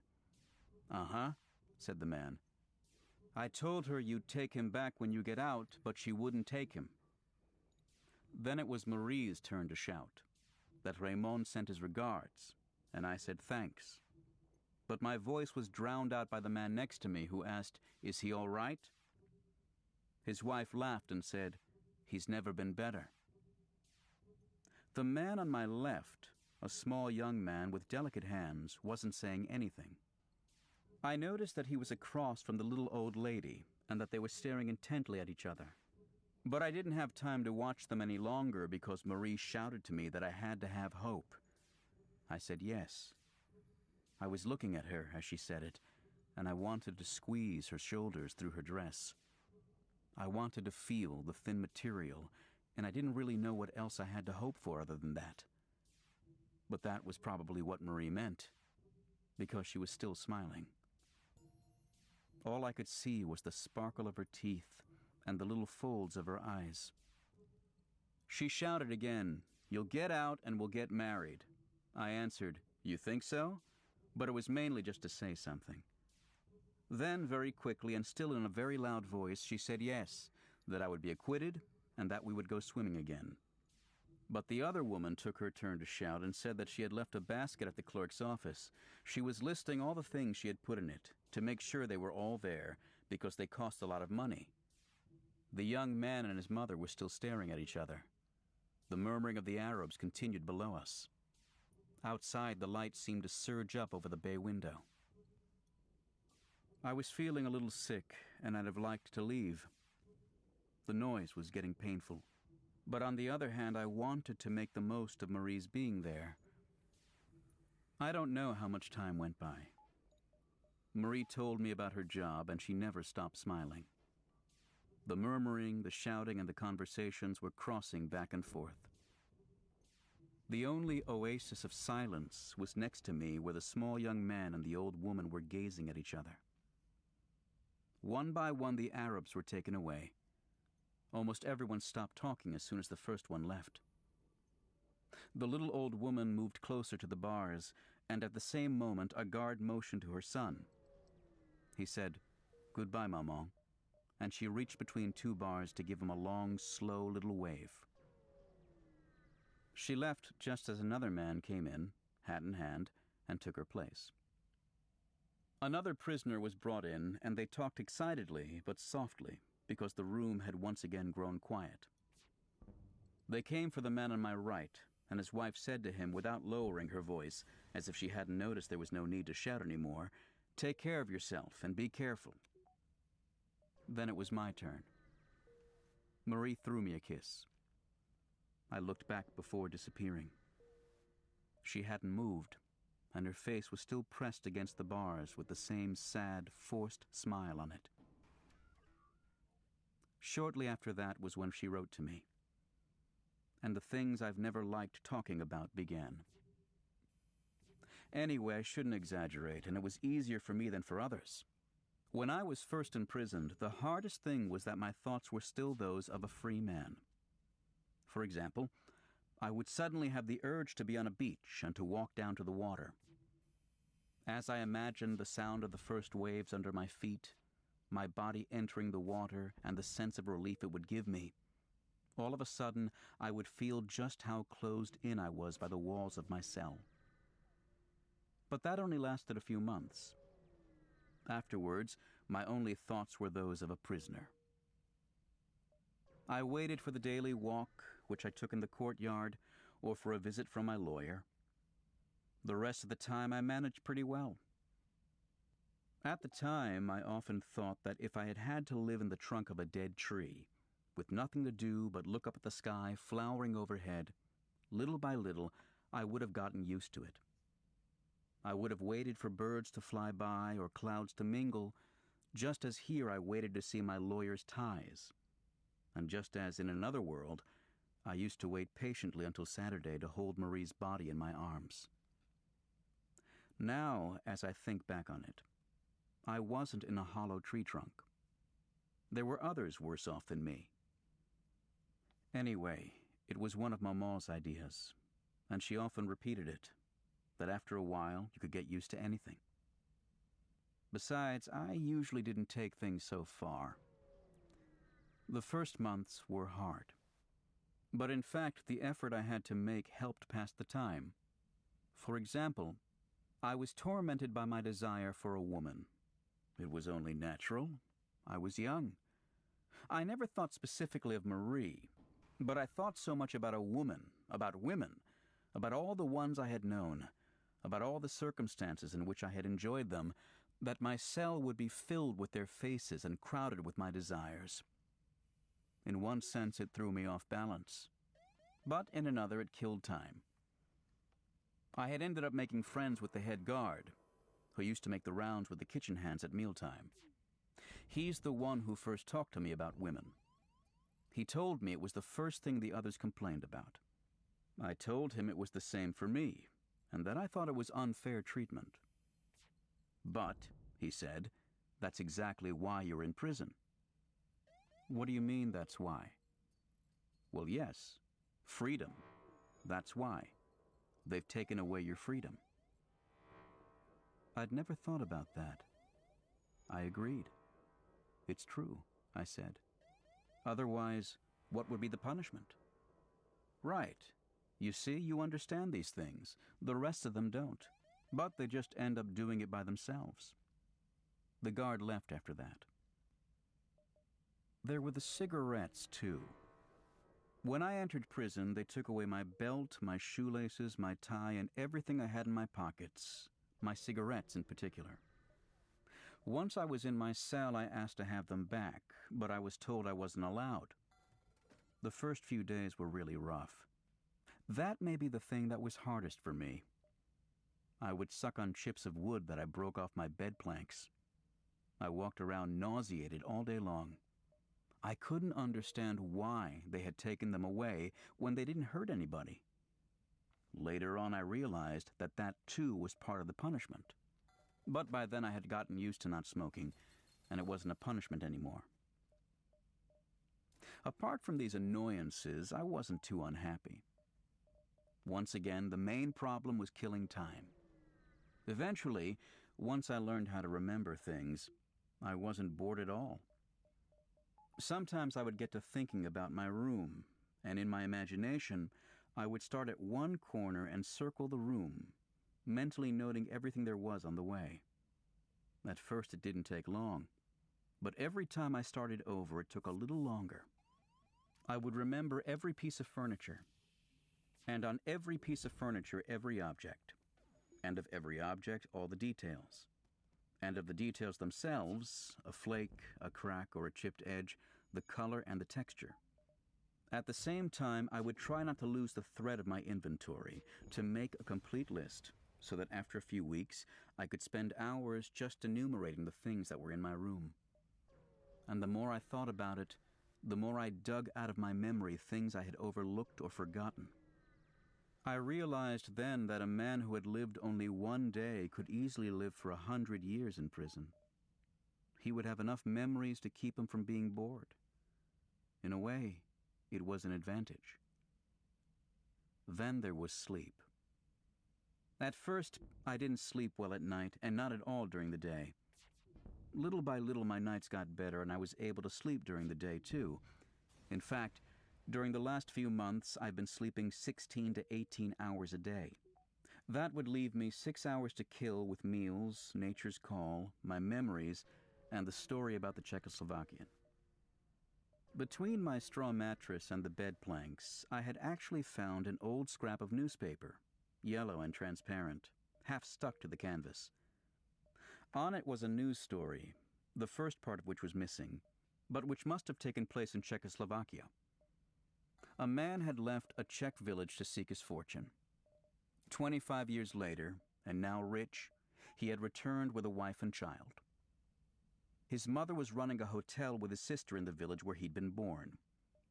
In order to surprise them, he had left his wife and child at another hotel and gone to see his mother, who didn't recognize him when he walked in. As a joke, he'd had the idea of taking a room. He had shown off his money. During the night, his mother and his sister had beaten him to death with a hammer in order to rob him and had thrown his body in the river. The next morning, the wife had come to the hotel and, without knowing it, gave away the traveler's identity. The mother hanged herself. The sister threw herself down a well. I must have read that story 1,000 times. On the one hand, it wasn't very likely. On the other, it was perfectly natural. Anyway, I thought the traveler pretty much deserved what he got, and that you should never play games. So, with all the sleep, my memories, reading my crime story, and the alternation of light and darkness, time passed. Of course, I had read that eventually you wind up losing track of time in prison, but it hadn't meant much to me when I'd read it. I hadn't understood how days could be both long and short at the same time. Long to live through, maybe, but so drawn out that they ended up flowing into one another. They lost their names. Only the words yesterday and tomorrow still had any meaning for me. One day when the guard told me that I'd been in for 5 months, I believed it, but I didn't understand it. For me, it was one and the same unending day that was unfolding in my cell, and the same thing I was trying to do. That day, after the guard had left, I looked at myself in my tin plate. My reflection seemed to remain serious even though I was trying to smile at it. I moved the plate around in front of me. I smiled, and it still had the same sad, stern expression. It was near the end of the day, the time of day I don't like talking about. That nameless hour when the sounds of evening would rise up from every floor of the prison in a cortege of silence. I moved closer to the window, and in the last light of day I gazed at my reflection one more time. It was still serious. And what was surprising about that, since at that moment I was too? But at the same time, and for the first time in months, I distinctly heard the sound of my own voice. I recognized it as the same one that had been ringing in my ears for many long days, and I realized that all that time I had been talking to myself. Then I remembered what the nurse at Maman's funeral said. No, there was no way out, and no one can imagine what nights in prison are like. Chapter 3. But I can honestly say that the time from summer to summer went very quickly, and I knew as soon as the weather turned hot that something new was in store for me. My case was set down for the last session of the Court of Assizes, and that session was due to end sometime in June. The trial opened with the sun glaring outside. My lawyer had assured me that it wouldn't last more than 2 or 3 days. Besides, he had added, the court will be pressed for time. Yours isn't the most important case of the session. Right after you, there's a parricide coming up. They came for me at 7:30 in the morning, and I was driven to the courthouse in the prison van. The 2 policemen took me into a small room that smelled of darkness. We waited, seated near a door through which we could hear voices, shouts, chairs being dragged across the floor, and a lot of commotion, which made me think of those neighborhood fêtes when the hall is cleared for dancing after the concert. The policeman told me we had to wait for the judges, and one of them offered me a cigarette, which I turned down. Shortly after that, he asked me if I had the jitters. I said no, and that, in a way, I was even interested in seeing a trial. I'd never had the chance before. Yeah, said the other policeman, but it gets a little boring after a while. A short time later, a small bell rang in the room. Then they took my handcuffs off. They opened the door and led me into the dock. The room was packed. Despite the blinds, the sun filtered through in places and the air was already stifling. They hadn't opened the windows. I sat down with the policemen standing on either side of me. It was then that I noticed a row of faces in front of me. They were all looking at me. I realized that they were the jury. But I can't say what distinguished one from another. I had just one impression. I was sitting across from a row of seats on a streetcar, and all these anonymous passengers were looking over the new arrival to see if they could find something funny about him.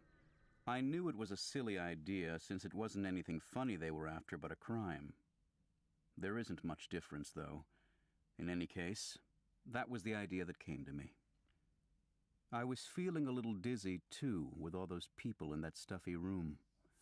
I looked around the courtroom again, but I couldn't make out a single face. I think that at first I hadn't realized that all those people were crowding in to see me. Usually people didn't pay much attention to me. It took some doing on my part to understand that I was the cause of all the excitement. I said to the policeman, "Some crowd." He told me it was because of the press, and he pointed to a group of men at a table just below the jury box. He said, "That's them." I asked, "Who?" And he repeated, "The press." He knew one of the reporters, who just then spotted him and was making his way toward us. He was an older, friendly man with a twisted little grin on his face. He gave the policeman a warm handshake. I noticed then that everyone was waving and exchanging greetings and talking, as if they were in a club where people are glad to find themselves among others from the same world. That is how I explained to myself the strange impression I had of being odd man out, a kind of intruder. Yet the reporter turned and spoke to me with a smile. He told me that he hoped everything would go well for me. I thanked him, and he added, "You know, we've blown your case up a little. Summer is the slow season for the news, and your story and the parricide were the only ones worth bothering about." Then he pointed in the direction of the group he had just left, at a little man who looked like a fattened-up weasel. He told me that the man was a special correspondent for a Paris paper. Actually, he didn't come because of you, but since they assigned him to cover the parricide trial, they asked him to send a dispatch about your case at the same time. And again, I almost thanked him. But I thought that would be ridiculous. He waved cordially, shyly, and left us. We waited a few more minutes. My lawyer arrived, in his gown, surrounded by lots of colleagues. He walked over to the reporters and shook some hands. They joked and laughed and looked completely at ease until the moment when the bell in the court rang. Everyone went back to his place. My lawyer walked over to me, shook my hand, and advised me to respond briefly to the questions that would be put to me, not to volunteer anything, and to leave the rest to him. To my left, I heard the sound of a chair being pulled out, and I saw a tall, thin man, dressed in red, and wearing a pince-nez, who was carefully folding his robe as he sat down. A bailiff said, "All rise." At the same time, 2 large fans started to whir. 3 judges, 2 in black, the 3rd in red, entered with files in hand and walked briskly to the rostrum, which dominated the room. The man in the red gown sat on the chair in the middle, set his cap down in front of him, wiped his bald little head with a handkerchief, and announced that the court was now in session. The reporters already had their pens in hand. They all had the same indifferent and somewhat snide look on their faces. One of them, however, much younger than the others, wearing gray flannels and a blue tie, had left his pen lying in front of him and was looking at me. All I could see in his slightly lopsided face were his 2 very bright eyes, which were examining me closely, without betraying any definable emotion. And I had the odd impression of being watched by myself.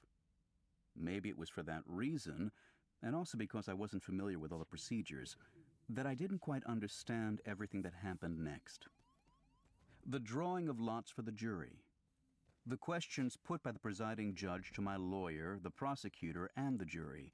Each time, the jurors' heads would all turn toward the bench at the same time.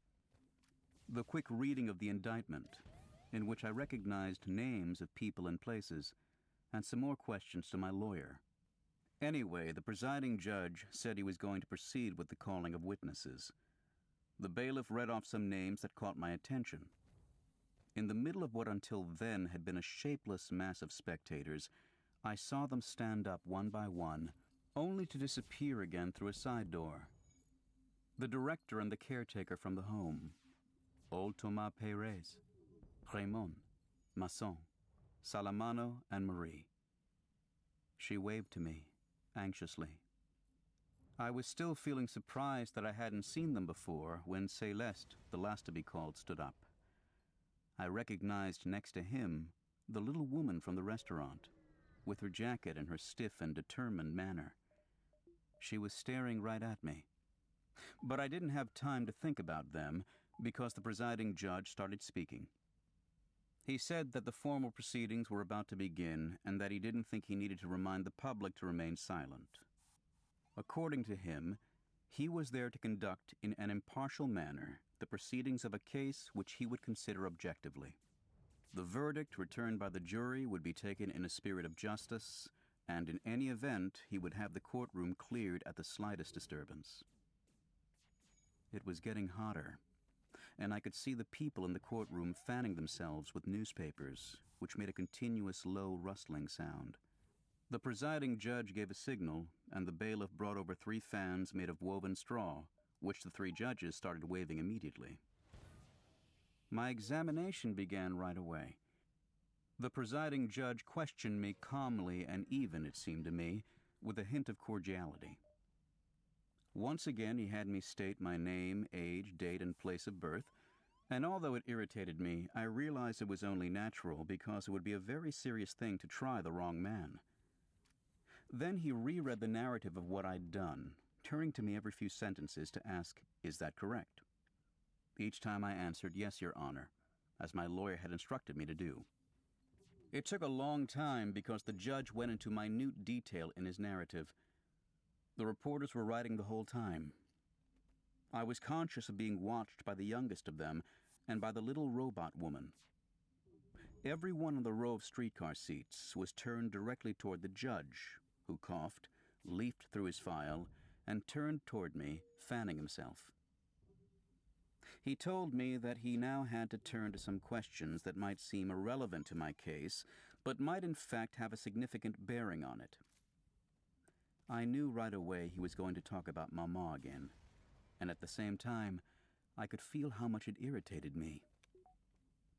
He asked me why I had put Mama in the home. I answered that it was because I didn't have the money to have her looked after and cared for. He asked me if it had been hard on me, and I answered that Mama and I didn't expect anything from each other anymore, or from anyone else either, and that we had both gotten used to our new lives.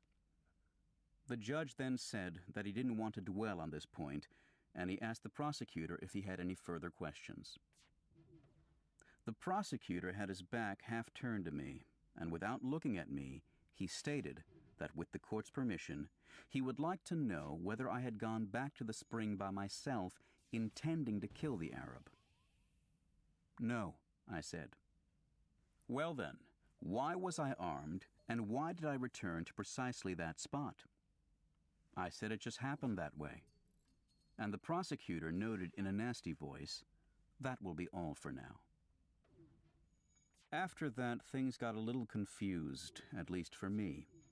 But after some conferring, the judge announced that the hearing was adjourned until the afternoon, at which time the witnesses would be heard.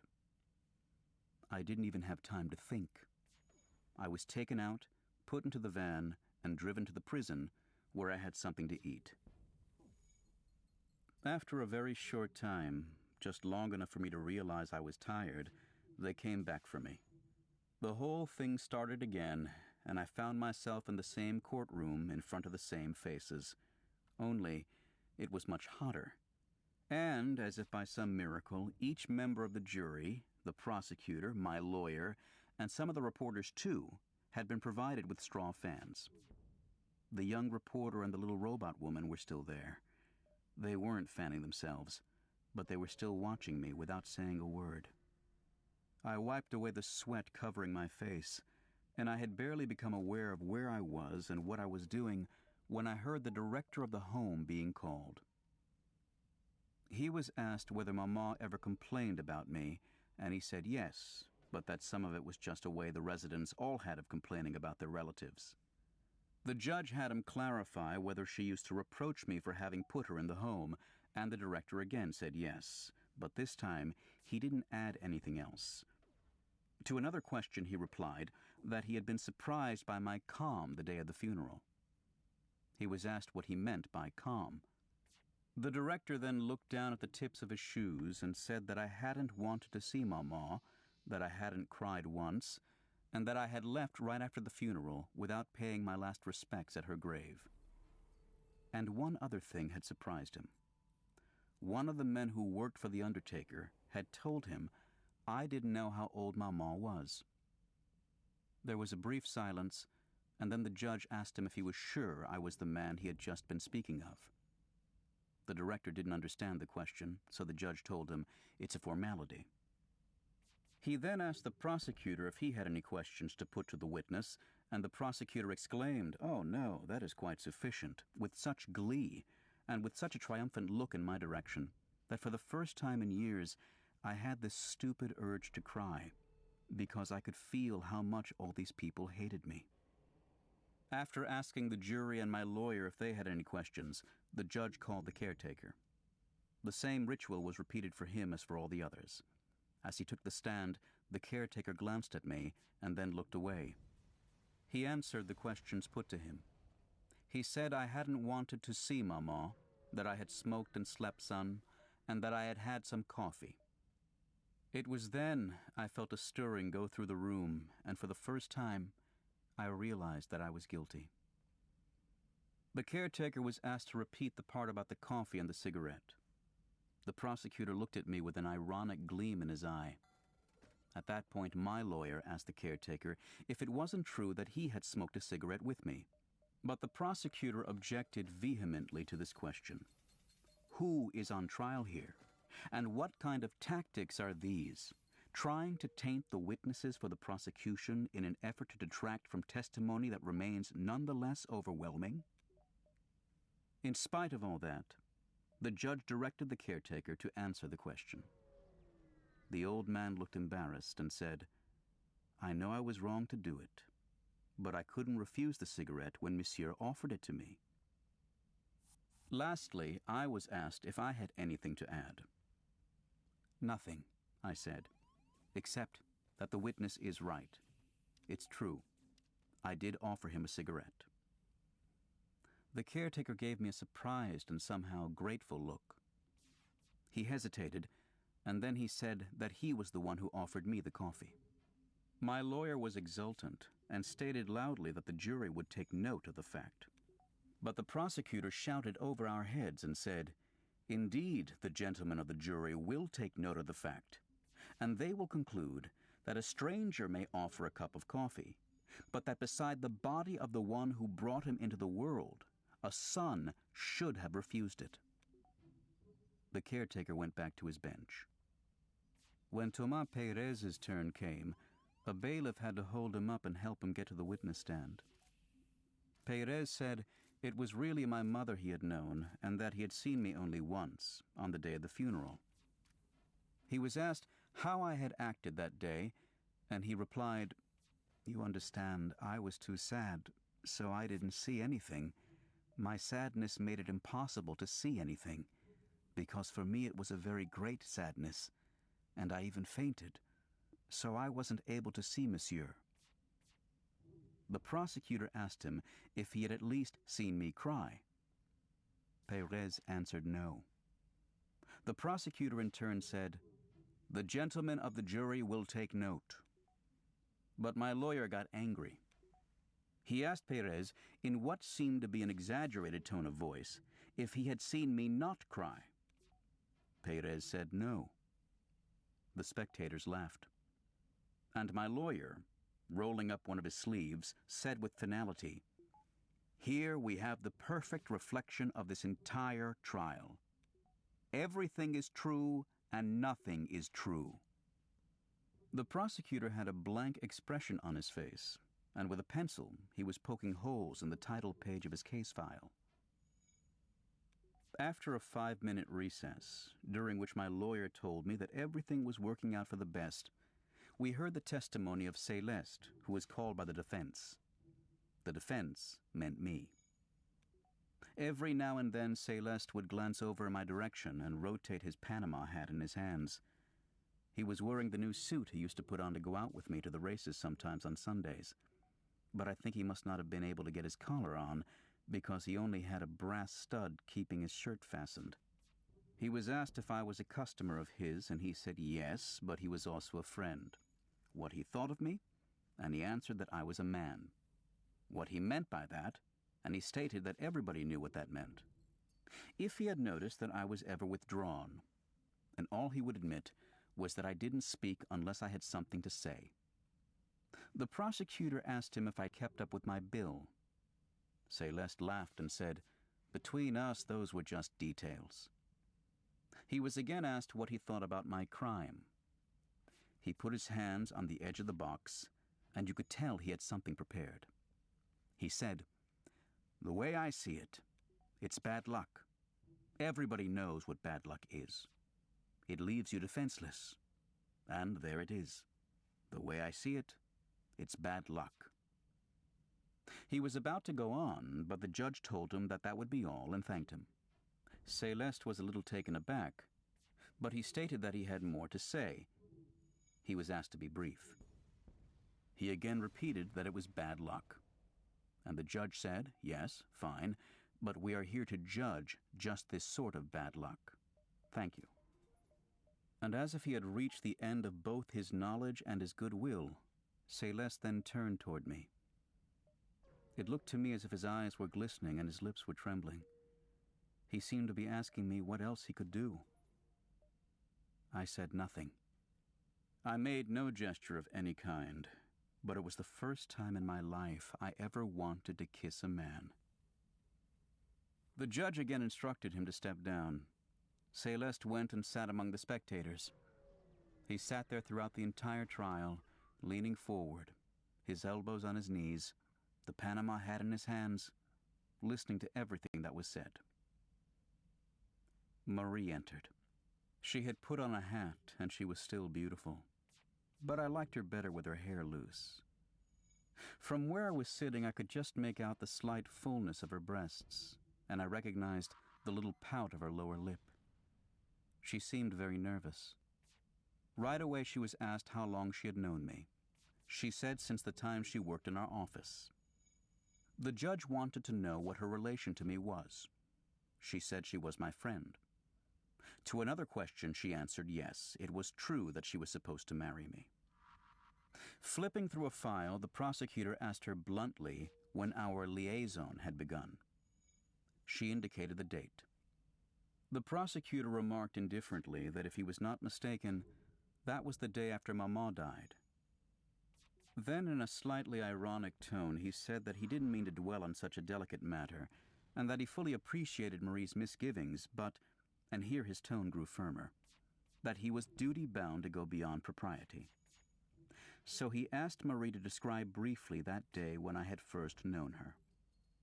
Marie didn't want to, but at the prosecutor's insistence, she went over our swim, the movies, and going back to my place. The prosecutor said that after Marie had given her statements to the examining magistrate, he had consulted the movie listings for that day. He added that Marie herself would tell the court what film was showing. In an almost expressionless voice, she did in fact tell the court that it was a Fernandel film. By the time she had finished, there was complete silence in the courtroom. The prosecutor then rose and very gravely, and with what struck me as real emotion in his voice, his finger pointing at me, said slowly and distinctly, "Gentlemen of the jury, the day after his mother's death, this man was out swimming, starting up a dubious liaison, and going to the movies, a comedy, for laughs. I have nothing further to say." He sat down in the still silent courtroom. But all of a sudden Marie began to sob, saying it wasn't like that. There was more to it, and that she was being made to say the opposite of what she was thinking, that she knew me and I hadn't done anything wrong. But at a signal from the judge, the bailiff ushered her out and the trial proceeded. Hardly anyone listened after that, when Masson testified that I was an honest man, and I'd even say, a decent one. Hardly anyone listened to Salamano either, when he recalled how I had been good to his dog, and when he answered a question about my mother and me by saying that I had run out of things to say to Maman, and that was why I'd put her in the home. "You must understand," Salamano kept saying. "You must understand." But no one seemed to understand. He was ushered out. Next came Raymond, who was the last witness. He waved to me, and all of a sudden, he blurted out that I was innocent. But the judge advised him that he was being asked not for judgments, but for facts. He was instructed to wait for the questions before responding. He was directed to state precisely what his relations with the victim were. Raymond took this opportunity to say that he was the one the victim hated ever since he had hit the guy's sister. Nevertheless, the judge asked him whether the victim hadn't also had reason to hate me. Raymond said that my being at the beach was just chance. The prosecutor then asked him how it was that the letter that set the whole drama in motion had been written by me. Raymond responded that it was just chance. The prosecutor retorted that chance already had a lot of misdeeds on its conscience in this case. He wanted to know if it was just by chance that I hadn't intervened when Raymond had beaten up his girlfriend. Just by chance that I had acted as a witness at the police station. And again, just by chance, that my statements on that occasion had proved to be so convenient. Finishing up, he asked Raymond how he made his living. And when Raymond replied, warehouse guard, the prosecutor informed the jury that it was common knowledge that the witness practiced the profession of procurer. I was his friend and accomplice. They had before them the basest of crimes, a crime made worse than sordid by the fact that they were dealing with a monster, a man without morals. Raymond wanted to defend himself, and my lawyer objected, but they were instructed that they must let the prosecutor finish. I have little to add, the prosecutor said. Was he your friend? He asked Raymond. Yes, Raymond said. We were pals. The prosecutor then put the same question to me, and I looked at Raymond, who returned my gaze. I answered yes. The prosecutor then turned to the jury and declared, the same man who the day after his mother died was indulging in the most shameful debauchery killed a man for the most trivial of reasons, and did so in order to settle an affair of unspeakable vice. He then sat down. But my lawyer had lost his patience, and raising his hand so high that his sleeves fell, revealing the creases of a starched shirt, he shouted, "Come now, is my client on trial for burying his mother or for killing a man?" The spectators laughed.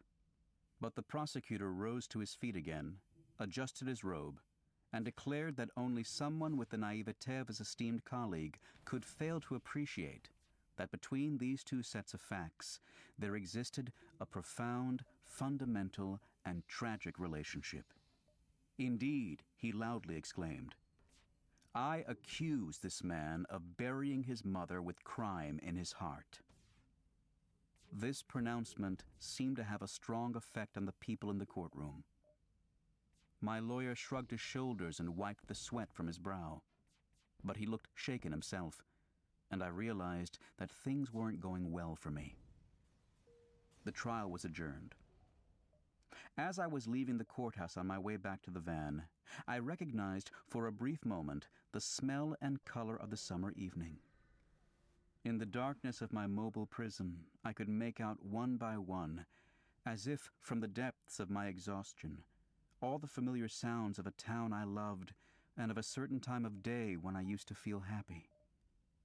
The cries of the newspaper vendors in the already languid air, the last few birds in the square, the shouts of the sandwich sellers, the screech of the streetcars turning sharply through the upper town, and that hum in the sky before night engulfs the port. All this mapped out for me a route I knew so well before going to prison, and which now I traveled blind. Yes, it was the hour when, a long time ago, I was perfectly content. What awaited me back then was always a night of easy, dreamless sleep. And yet something had changed, since it was back to my cell that I went to wait for the next day. As if familiar paths traced in summer skies could lead as easily to prison as to the sleep of the innocent.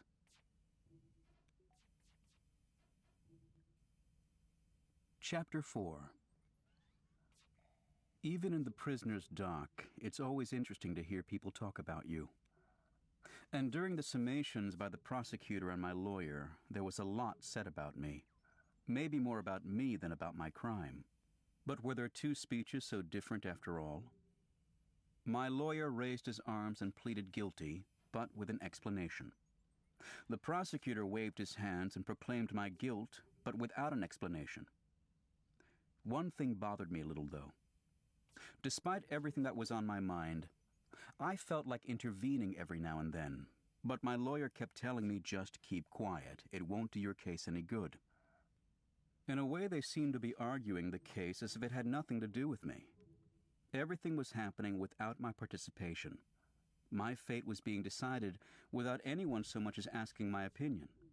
There were times when I felt like breaking in on all of them and saying, wait a minute, who's the accused here? Being the accused counts for something, and I have something to say. But on second thought, I didn't have anything to say. Besides, I have to admit that whatever interest you can get people to take in you doesn't last very long. For example, I got bored very quickly with the prosecutor's speech. Only bits and pieces, a gesture or a long but isolated tirade, caught my attention or aroused my interest. The gist of what he was saying, if I understood him correctly, was that my crime was premeditated. At least, that is what he tried to show. As he himself said, I will prove it to you, gentlemen, and I will prove it in two ways. First, in the blinding clarity of the facts, and second, in the dim light cast by the mind of this criminal soul. He reminded the court of my insensitivity, of my ignorance when asked Maman's age, of my swim the next day with a woman, of the Fernandel movie, and finally of my taking Marie home with me.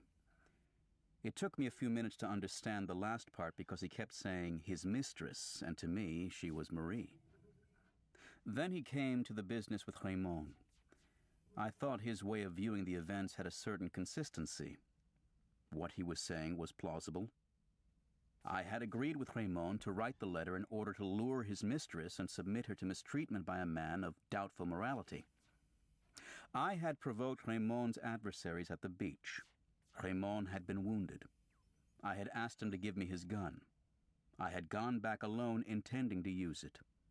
I had shot the Arab as I planned. I had waited, and to make sure I had done the job right, I fired 4 more shots, calmly, point blank, thoughtfully as it were. And there you have it, gentlemen, said the prosecutor. I have retraced for you the course of events which led this man to kill with full knowledge of his actions. I stress this point, he said, for this is no ordinary murder, no thoughtless act for which you might find mitigating circumstances. This man, gentlemen, this man is intelligent. You heard him, didn't you? He knows how to answer. He knows the value of words. And no one can say that he acted without realizing what he was doing. I was listening, and I could hear that I was being judged intelligent. But I couldn't quite understand how an ordinary man's good qualities could become crushing accusations against a guilty man. At least that was what struck me, and I stopped listening to the prosecutor until I heard him say, "Has he so much as expressed any remorse?" Never, gentlemen. Not once during the preliminary hearings did this man show emotion over his heinous offense. At that point, he turned in my direction, pointed his finger at me, and went on attacking me without my ever really understanding why. Of course, I couldn't help admitting that he was right. I didn't feel much remorse for what I'd done, but I was surprised by how relentless he was. I would have liked to have tried explaining to him cordially, almost affectionately, that I had never been able to truly feel remorse for anything. My mind was always on what was coming next, today or tomorrow.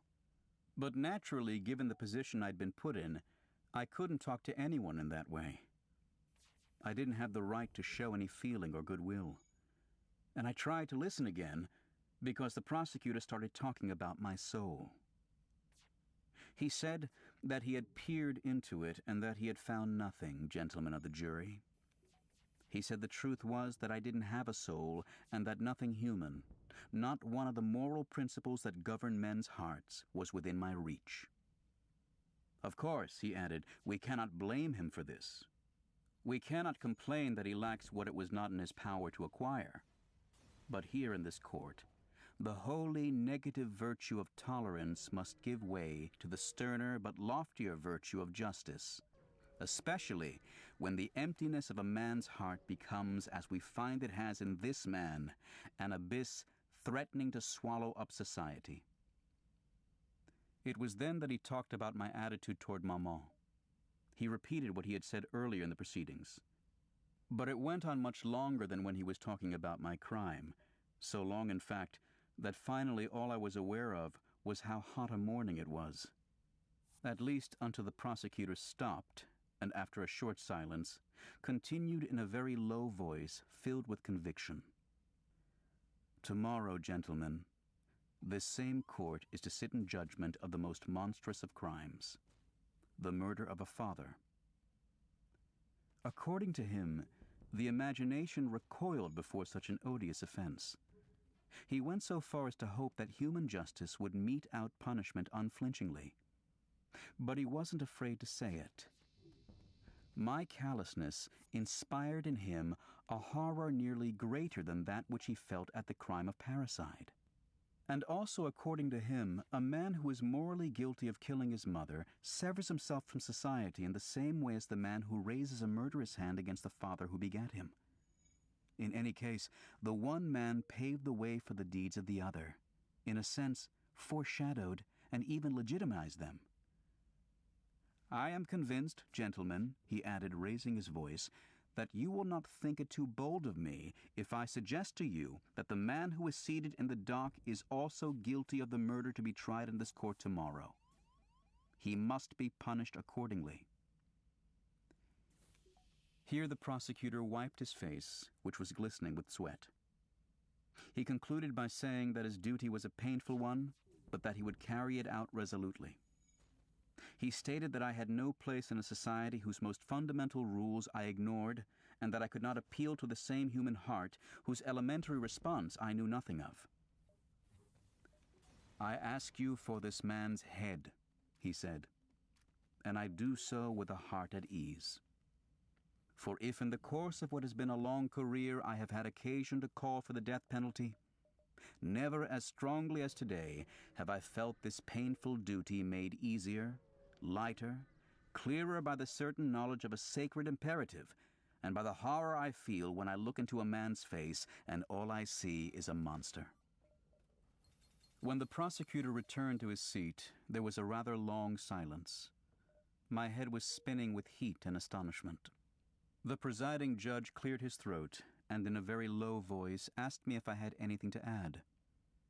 I stood up, and since I did wish to speak, I said, almost at random in fact, that I never intended to kill the Arab. The judge replied by saying that at least that was an assertion, that until then he hadn't quite grasped the nature of my defense, and that before hearing from my lawyer he would be happy to have me state precisely the motives for my act. Fumbling a little with my words and realizing how ridiculous I sounded, I blurted out that it was because of the sun. People laughed. My lawyer threw up his hands, and immediately after that he was given the floor. But he stated that it was late and that he would need several hours.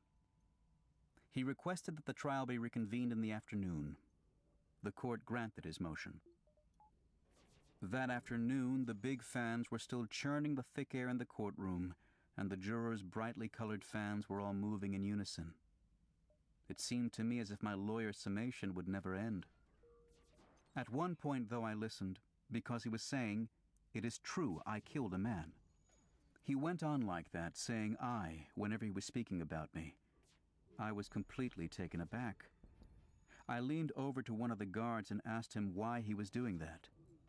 He told me to keep quiet, and a few seconds later he added, "All lawyers do it." I thought it was a way to exclude me even further from the case, reduce me to nothing, and, in a sense, substitute himself for me.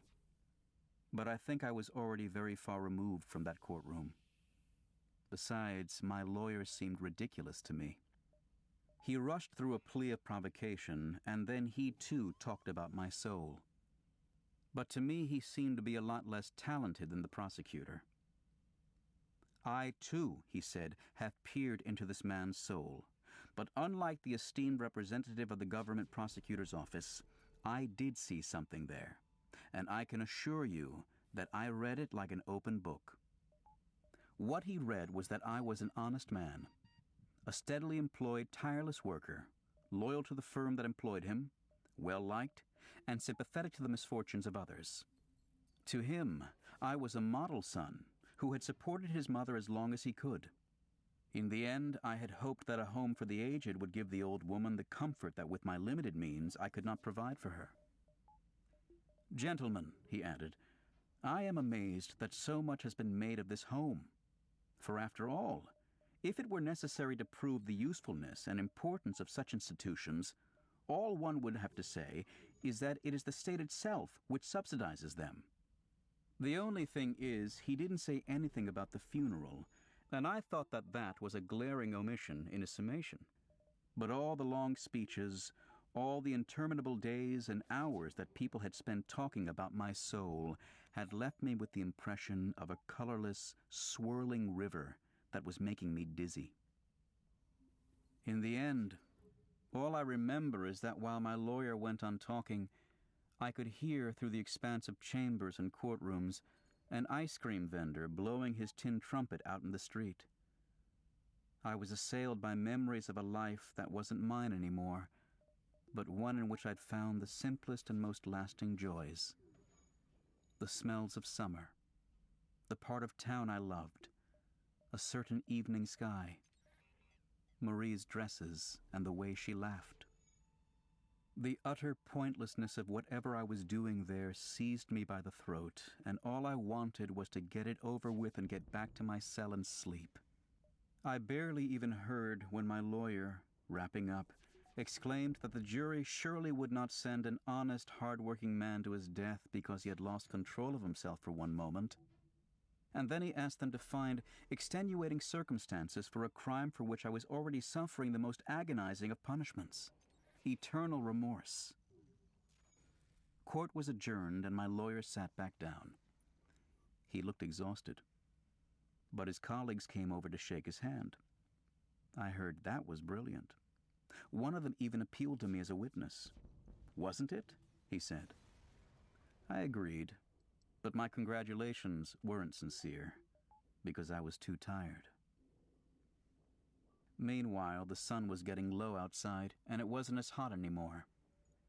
From what street noises I could hear, I sensed the sweetness of evening coming on. There we all were, waiting. And what we were all waiting for really concerned only me. I looked around the room again. Everything was the same as it had been the first day. My eyes met those of the little robot woman and the reporter in the gray jacket. That reminded me that I hadn't tried to catch Marie's eye once during the whole trial. I hadn't forgotten about her. I just had too much to do. I saw her sitting between Céleste and Raymond. She made a little gesture as if to say, "At last." There was a worried little smile on her face, but my heart felt nothing, and I couldn't even return her smile. The judges came back in. Very quickly, a series of questions was read to the jury. I heard, "Guilty of murder, premeditated, extenuating circumstances." The jurors filed out, and I was taken to the little room where I had waited before. My lawyer joined me. He was very talkative and spoke to me more confidently and cordially than he ever had before. He thought that everything would go well and that I would get off with a few years in prison or at hard labor. I asked him whether he thought there was any chance of overturning the verdict if it was unfavorable. He said no. His tactic had been not to file any motions so as not to antagonize the jury. He explained to me that verdicts weren't set aside just like that for nothing. That seemed obvious, and I accepted his logic. Looking at it objectively, it made perfect sense. Otherwise, there would be too much pointless paperwork. "Anyway," he said, "we can always appeal, but I'm convinced that the outcome will be favorable." We waited a long time, almost 3/4 of an hour, I think. Then a bell rang. My lawyer left me, saying, "The foreman of the jury is going to announce the verdict. You'll only be brought in for the passing of sentence." Doors slammed. People were running on stairs somewhere, but I couldn't tell if they were nearby or far away. Then I heard a muffled voice reading something in the courtroom. When the bell rang again, when the door to the dock opened, what rose to meet me was the silence in the courtroom. Silence and the strange feeling I had when I noticed that the young reporter had turned his eyes away. I didn't look in Marie's direction. I didn't have time to, because the presiding judge told me in bizarre language that I was to have my head cut off in a public square in the name of the French people. Then it seemed to me that I suddenly knew what was on everybody's face. It was a look of consideration, I'm sure. The policemen were very gentle with me. The lawyer put his hand on my wrist. I wasn't thinking about anything anymore. But the presiding judge asked me if I had anything to say. I thought about it. I said no. That's when they took me away. Chapter 5. For the third time, I've refused to see the chaplain. I don't have anything to say to him, I don't feel like talking, and I'll be seeing him soon enough as it is. All I care about right now is escaping the machinery of justice, seeing if there's any way out of the inevitable. They put me in a different cell. From this one, when I'm stretched out on my bunk, I see the sky, and that's all I see. I spend my days watching how the dwindling of color turns day into night. Lying here, I put my hands behind my head and wait. I can't count the times I've wondered if there have ever been any instances of condemned men escaping the relentless machinery, disappearing before the execution, or breaking through the cordon of police. Then I blame myself every time for not having paid enough attention to accounts of executions. A man should always take an interest in those things. You never know what might happen. I'd read stories in the papers like everybody else, but there must have been books devoted to the subject that I'd never been curious enough to look into. Maybe I would have found some accounts of escapes in them. I might have discovered that, in at least one instance, the wheel had stopped, that in spite of all the unrelenting calculation, chance and luck had at least once changed something. Just once. In a way, I think that would have been enough. My heart would have taken over from there. The papers were always talking about the debt owed to society. According to them, it had to be paid. But that doesn't speak to the imagination. What really counted was the possibility of escape, a leap to freedom, out of the implacable ritual, a wild run for it that would give whatever chance for hope there was. Of course, hope meant being cut down on some street corner as you ran like mad from a random bullet. But when I really thought it through, nothing was going to allow me such a luxury. Everything was against it. I would just be caught up in the machinery again. Despite my willingness to understand, I just couldn't accept such arrogant certainty. Because, after all, there really was something ridiculously out of proportion between the verdict such certainty was based on and the imperturbable march of events from the moment the verdict was announced. The fact that the sentence had been read at 8 o'clock at night and not at 5 o'clock. The fact that it could have been an entirely different one. The fact that it had been decided by men who changed their underwear. The fact that it had been handed down in the name of some vague notion called the French or German or Chinese people. All of it seemed to detract from the seriousness of the decision. I was forced to admit, however, that from the moment it had been passed, its consequences became as real and as serious as the wall against which I pressed the length of my body. At times like this, I remembered a story Maman used to tell me about my father. I never knew him. Maybe the only thing I did know about the man was the story Maman would tell me back then. He'd gone to watch a murderer be executed. Just the thought of going had made him sick to his stomach, but he went anyway. And when he came back, he spent half the morning throwing up. I remember feeling a little disgusted by him at the time. But now I understood. It was perfectly normal. How had I not seen that there was nothing more important than an execution, and that when you come right down to it, it was the only thing a man could truly be interested in? If I ever got out of this prison, I would go and watch every execution there was. But I think it was a mistake even to consider the possibility. Because at the thought that one fine morning I would find myself a free man, standing behind a cordon of police, on the outside as it were, at the thought of being the spectator who comes to watch and then can go and throw up afterwards, a wave of poisoned joy rose in my throat. But I wasn't being reasonable. It was a mistake to let myself get carried away by such imaginings, because the next minute I would get so cold that I would curl up into a ball under my blanket and my teeth would be chattering and I couldn't make them stop. But naturally, you can't always be reasonable. At other times, for instance, I would make up new laws. I would reform the penal code. I'd realized that the most important thing was to give the condemned man a chance. Even 1 in 1,000 was good enough to set things right. So it seemed to me that you could come up with a mixture of chemicals that, if ingested by the patient, that's the word I'd use, patient, would kill him 9 times out of 10. But he would know this. That would be the one condition. For by giving it some hard thought, by considering the whole thing calmly, I could see that the trouble with the guillotine was that you had no chance at all. Absolutely none. The fact was that it had been decided once and for all that the patient was to die. It was an open and shut case, a fixed arrangement, a tacit agreement that there was no question of going back on. If by some extraordinary chance the blade failed, they would just start over. So the thing that bothered me most was that the condemned man had to hope the machine would work the first time. And I say that's wrong.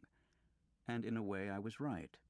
But in another way I was forced to admit that that was the whole secret of good organization. In other words, the condemned man was forced into a kind of moral collaboration. It was in his interest that everything go off without a hitch. I was also made to see that until that moment I'd had mistaken ideas about these things. For a long time I believed, and I don't know why, that to get to the guillotine you had to climb stairs onto a scaffold. I think it was because of the French Revolution. I mean, because of everything I'd been taught or shown about it.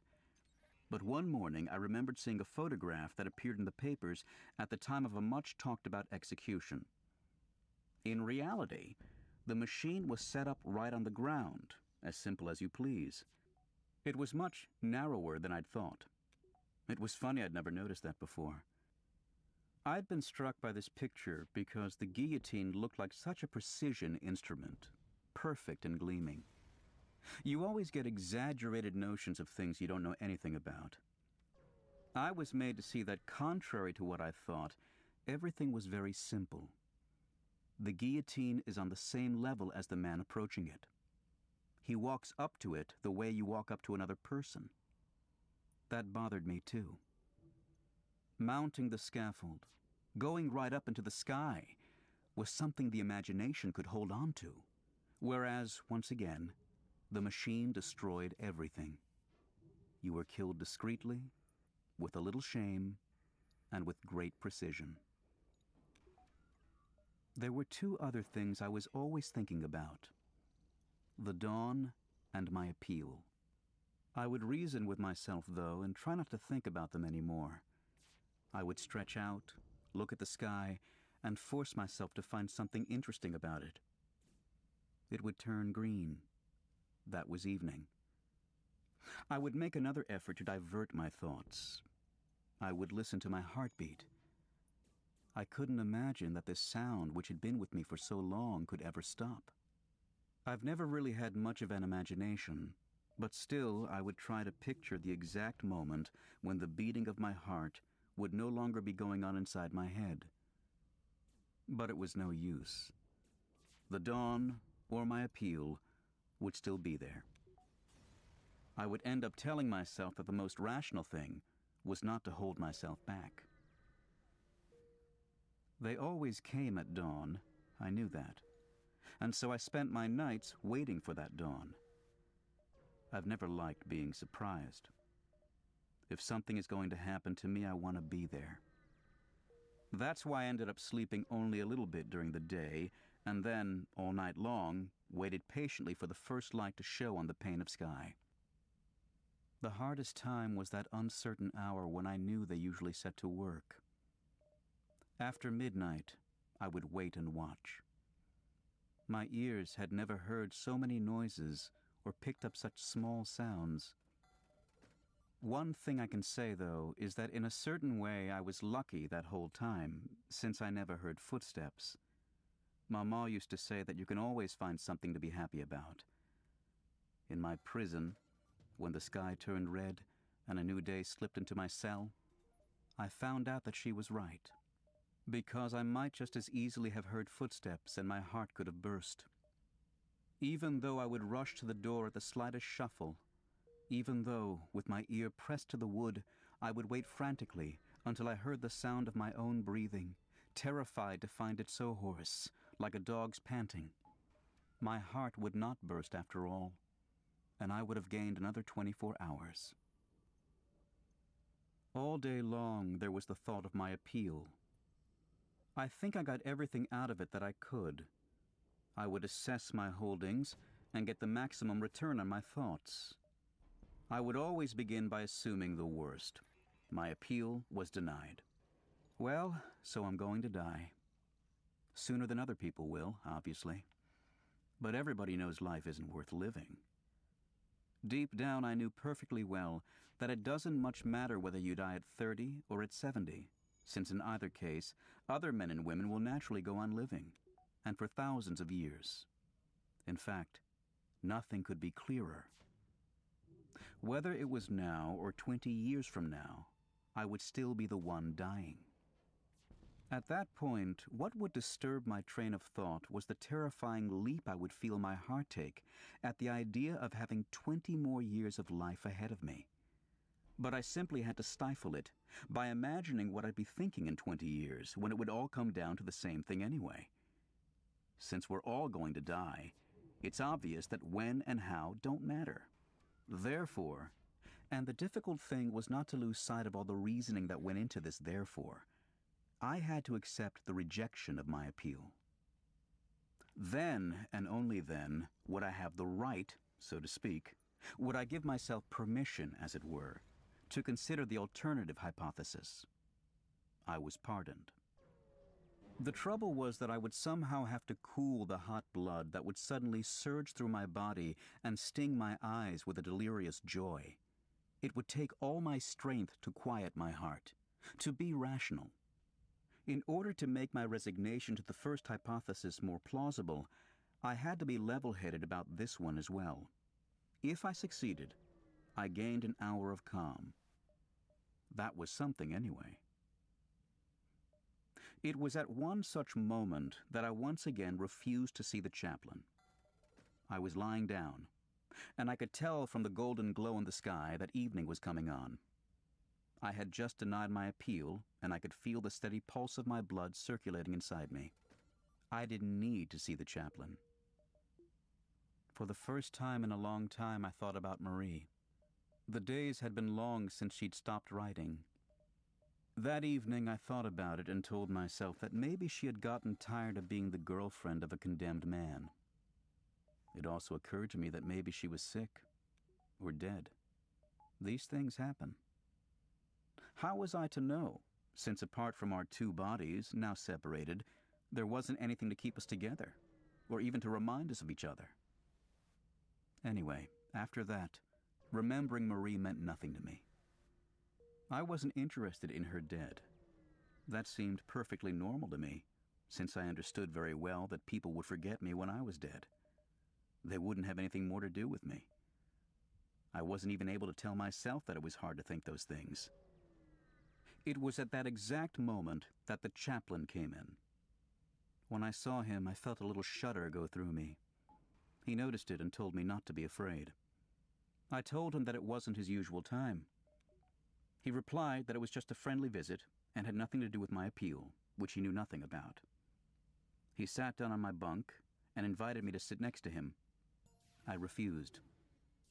All the same, there was something very gentle about him. He sat there for a few seconds, leaning forward with his elbows on his knees, looking at his hands. They were slender and sinewy, and they reminded me of two nimble animals. He slowly rubbed one against the other. Then he sat there, leaning forward like that, for so long that for an instant I seemed to forget he was there. But suddenly he raised his head and looked straight at me. "Why have you refused to see me?" he asked. I said that I didn't believe in God. He wanted to know if I was sure, and I said that I didn't see any reason to ask myself that question. It seemed unimportant. He then leaned back against the wall, hands flat on his thighs. Almost as if it wasn't me he was talking to, he remarked that sometimes we think we're sure when in fact we're not. I didn't say anything. He looked at me and asked, "What do you think?" I said it was possible. In any case, I may not have been sure about what really did interest me, but I was absolutely sure about what didn't. And it just so happened that what he was talking about didn't interest me. He looked away and without moving asked me if I wasn't talking that way out of extreme despair. I explained to him that I wasn't desperate. I was just afraid, which was only natural.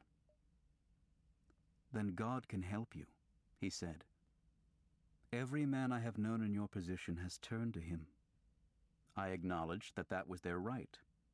It also meant that they must have had the time for it. As for me, I didn't want anybody's help, and I just didn't have the time to interest myself in what didn't interest me. At that point, he threw up his hands in annoyance, but then sat forward and smoothed out the folds of his cassock. When he had finished, he started in again, addressing me as my friend. If he was talking to me this way, it wasn't because I was condemned to die. The way he saw it, we were all condemned to die. But I interrupted him by saying that it wasn't the same thing, and that besides, it wouldn't be a consolation anyway. "Certainly," he agreed. "But if you don't die today, you'll die tomorrow, or the next day, and then the same question will arise. How will you face that terrifying ordeal?" I said I would face it exactly as I was facing it now. At that, he stood up and looked me straight in the eye. It was a game I knew well. I played it a lot with Emmanuel and Céleste, and usually they were the ones who looked away. The chaplain knew the game well, too. I could tell right away. His gaze never faltered. And his voice didn't falter either when he said, "Have you no hope at all? And do you really live with the thought that when you die, and nothing remains?" "Yes," I said. Then he lowered his head and sat back down. He told me that he pitied me. He thought it was more than a man could bear. I didn't feel anything except that he was beginning to annoy me. Then I turned away and went and stood under the skylight. I leaned my shoulder against the wall. Without really following what he was saying, I heard him start asking me questions again. He was talking in an agitated, urgent voice. I could see that he was genuinely upset, so I listened more closely. He was expressing his certainty that my appeal would be granted, but I was carrying the burden of a sin from which I had to free myself. According to him, human justice was nothing and divine justice was everything. I pointed out that it was the former that had condemned me. His response was that it hadn't washed away my sin for all that. I told him I didn't know what a sin was. All they had told me was that I was guilty. I was guilty, I was paying for it, and nothing more could be asked of me. At that point he stood up again, and the thought occurred to me that in such a narrow cell, if he wanted to move around, he didn't have many options. He could either sit down or stand up. I was staring at the ground. He took a step toward me and stopped as if he didn't dare come any closer. He looked at the sky through the bars. "You're wrong, my son," he said. "More could be asked of you, and it may be asked." "And what's that?" "You could be asked to see." "See what?" The priest gazed around my cell and answered in a voice that sounded very weary to me. Every stone here sweats with suffering. I know that.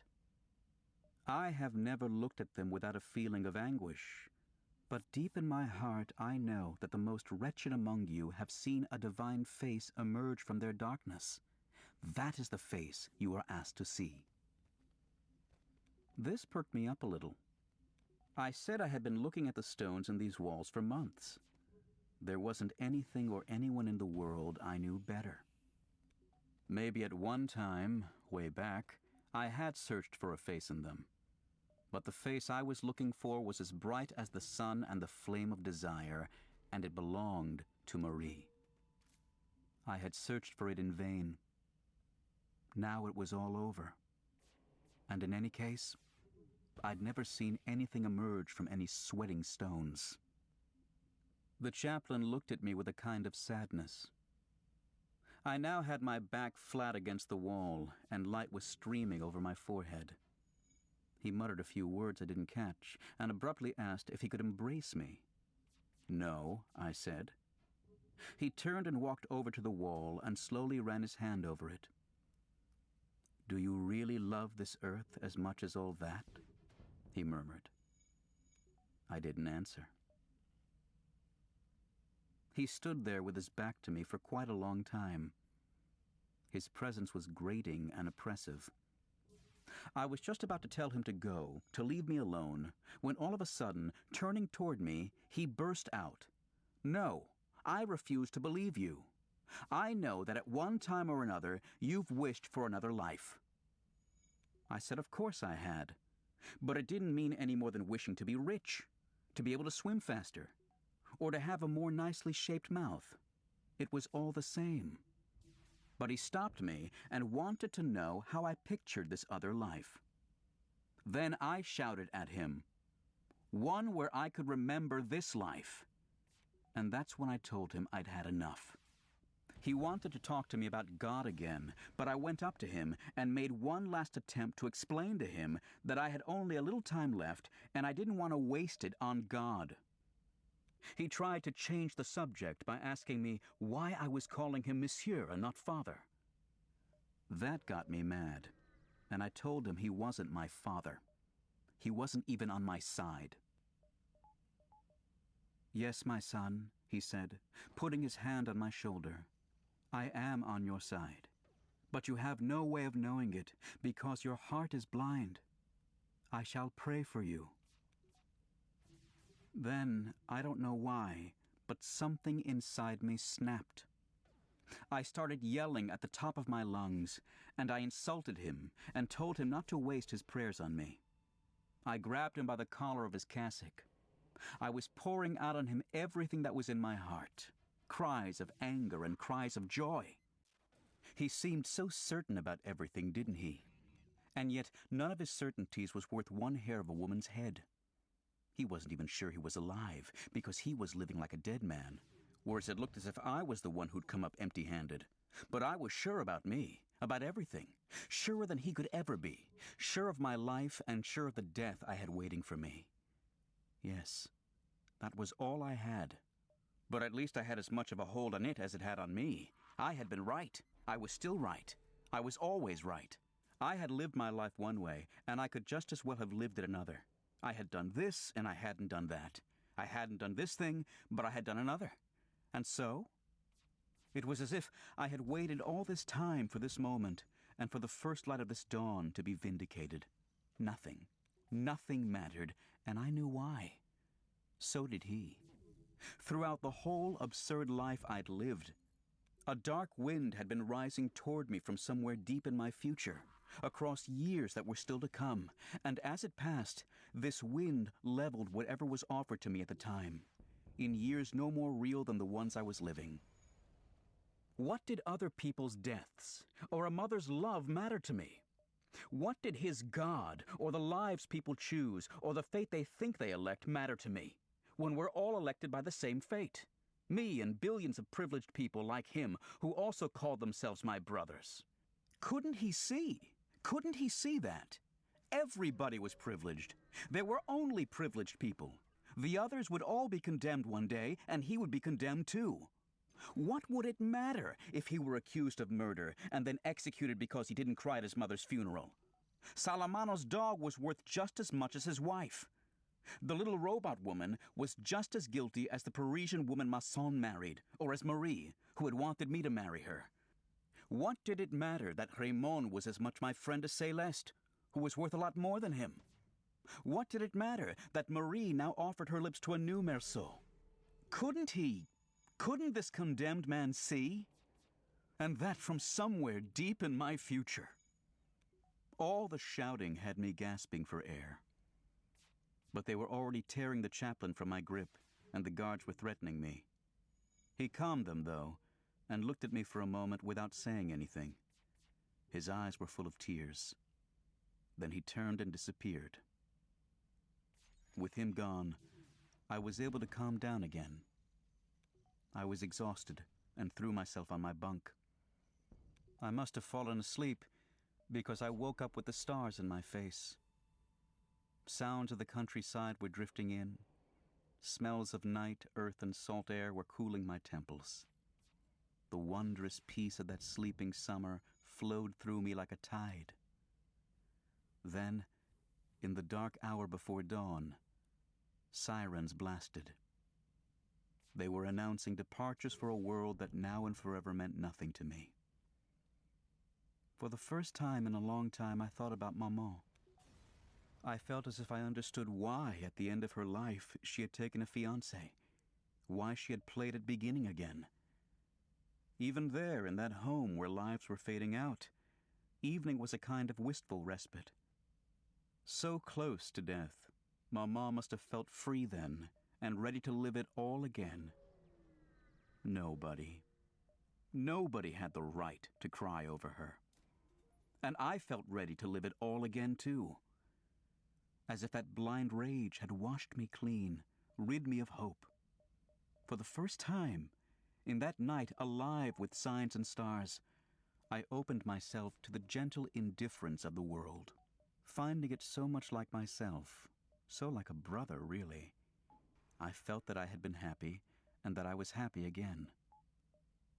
For everything to be consummated, for me to feel less alone, I had only to wish that there be a large crowd of spectators the day of my execution, and that they greet me with cries of hate.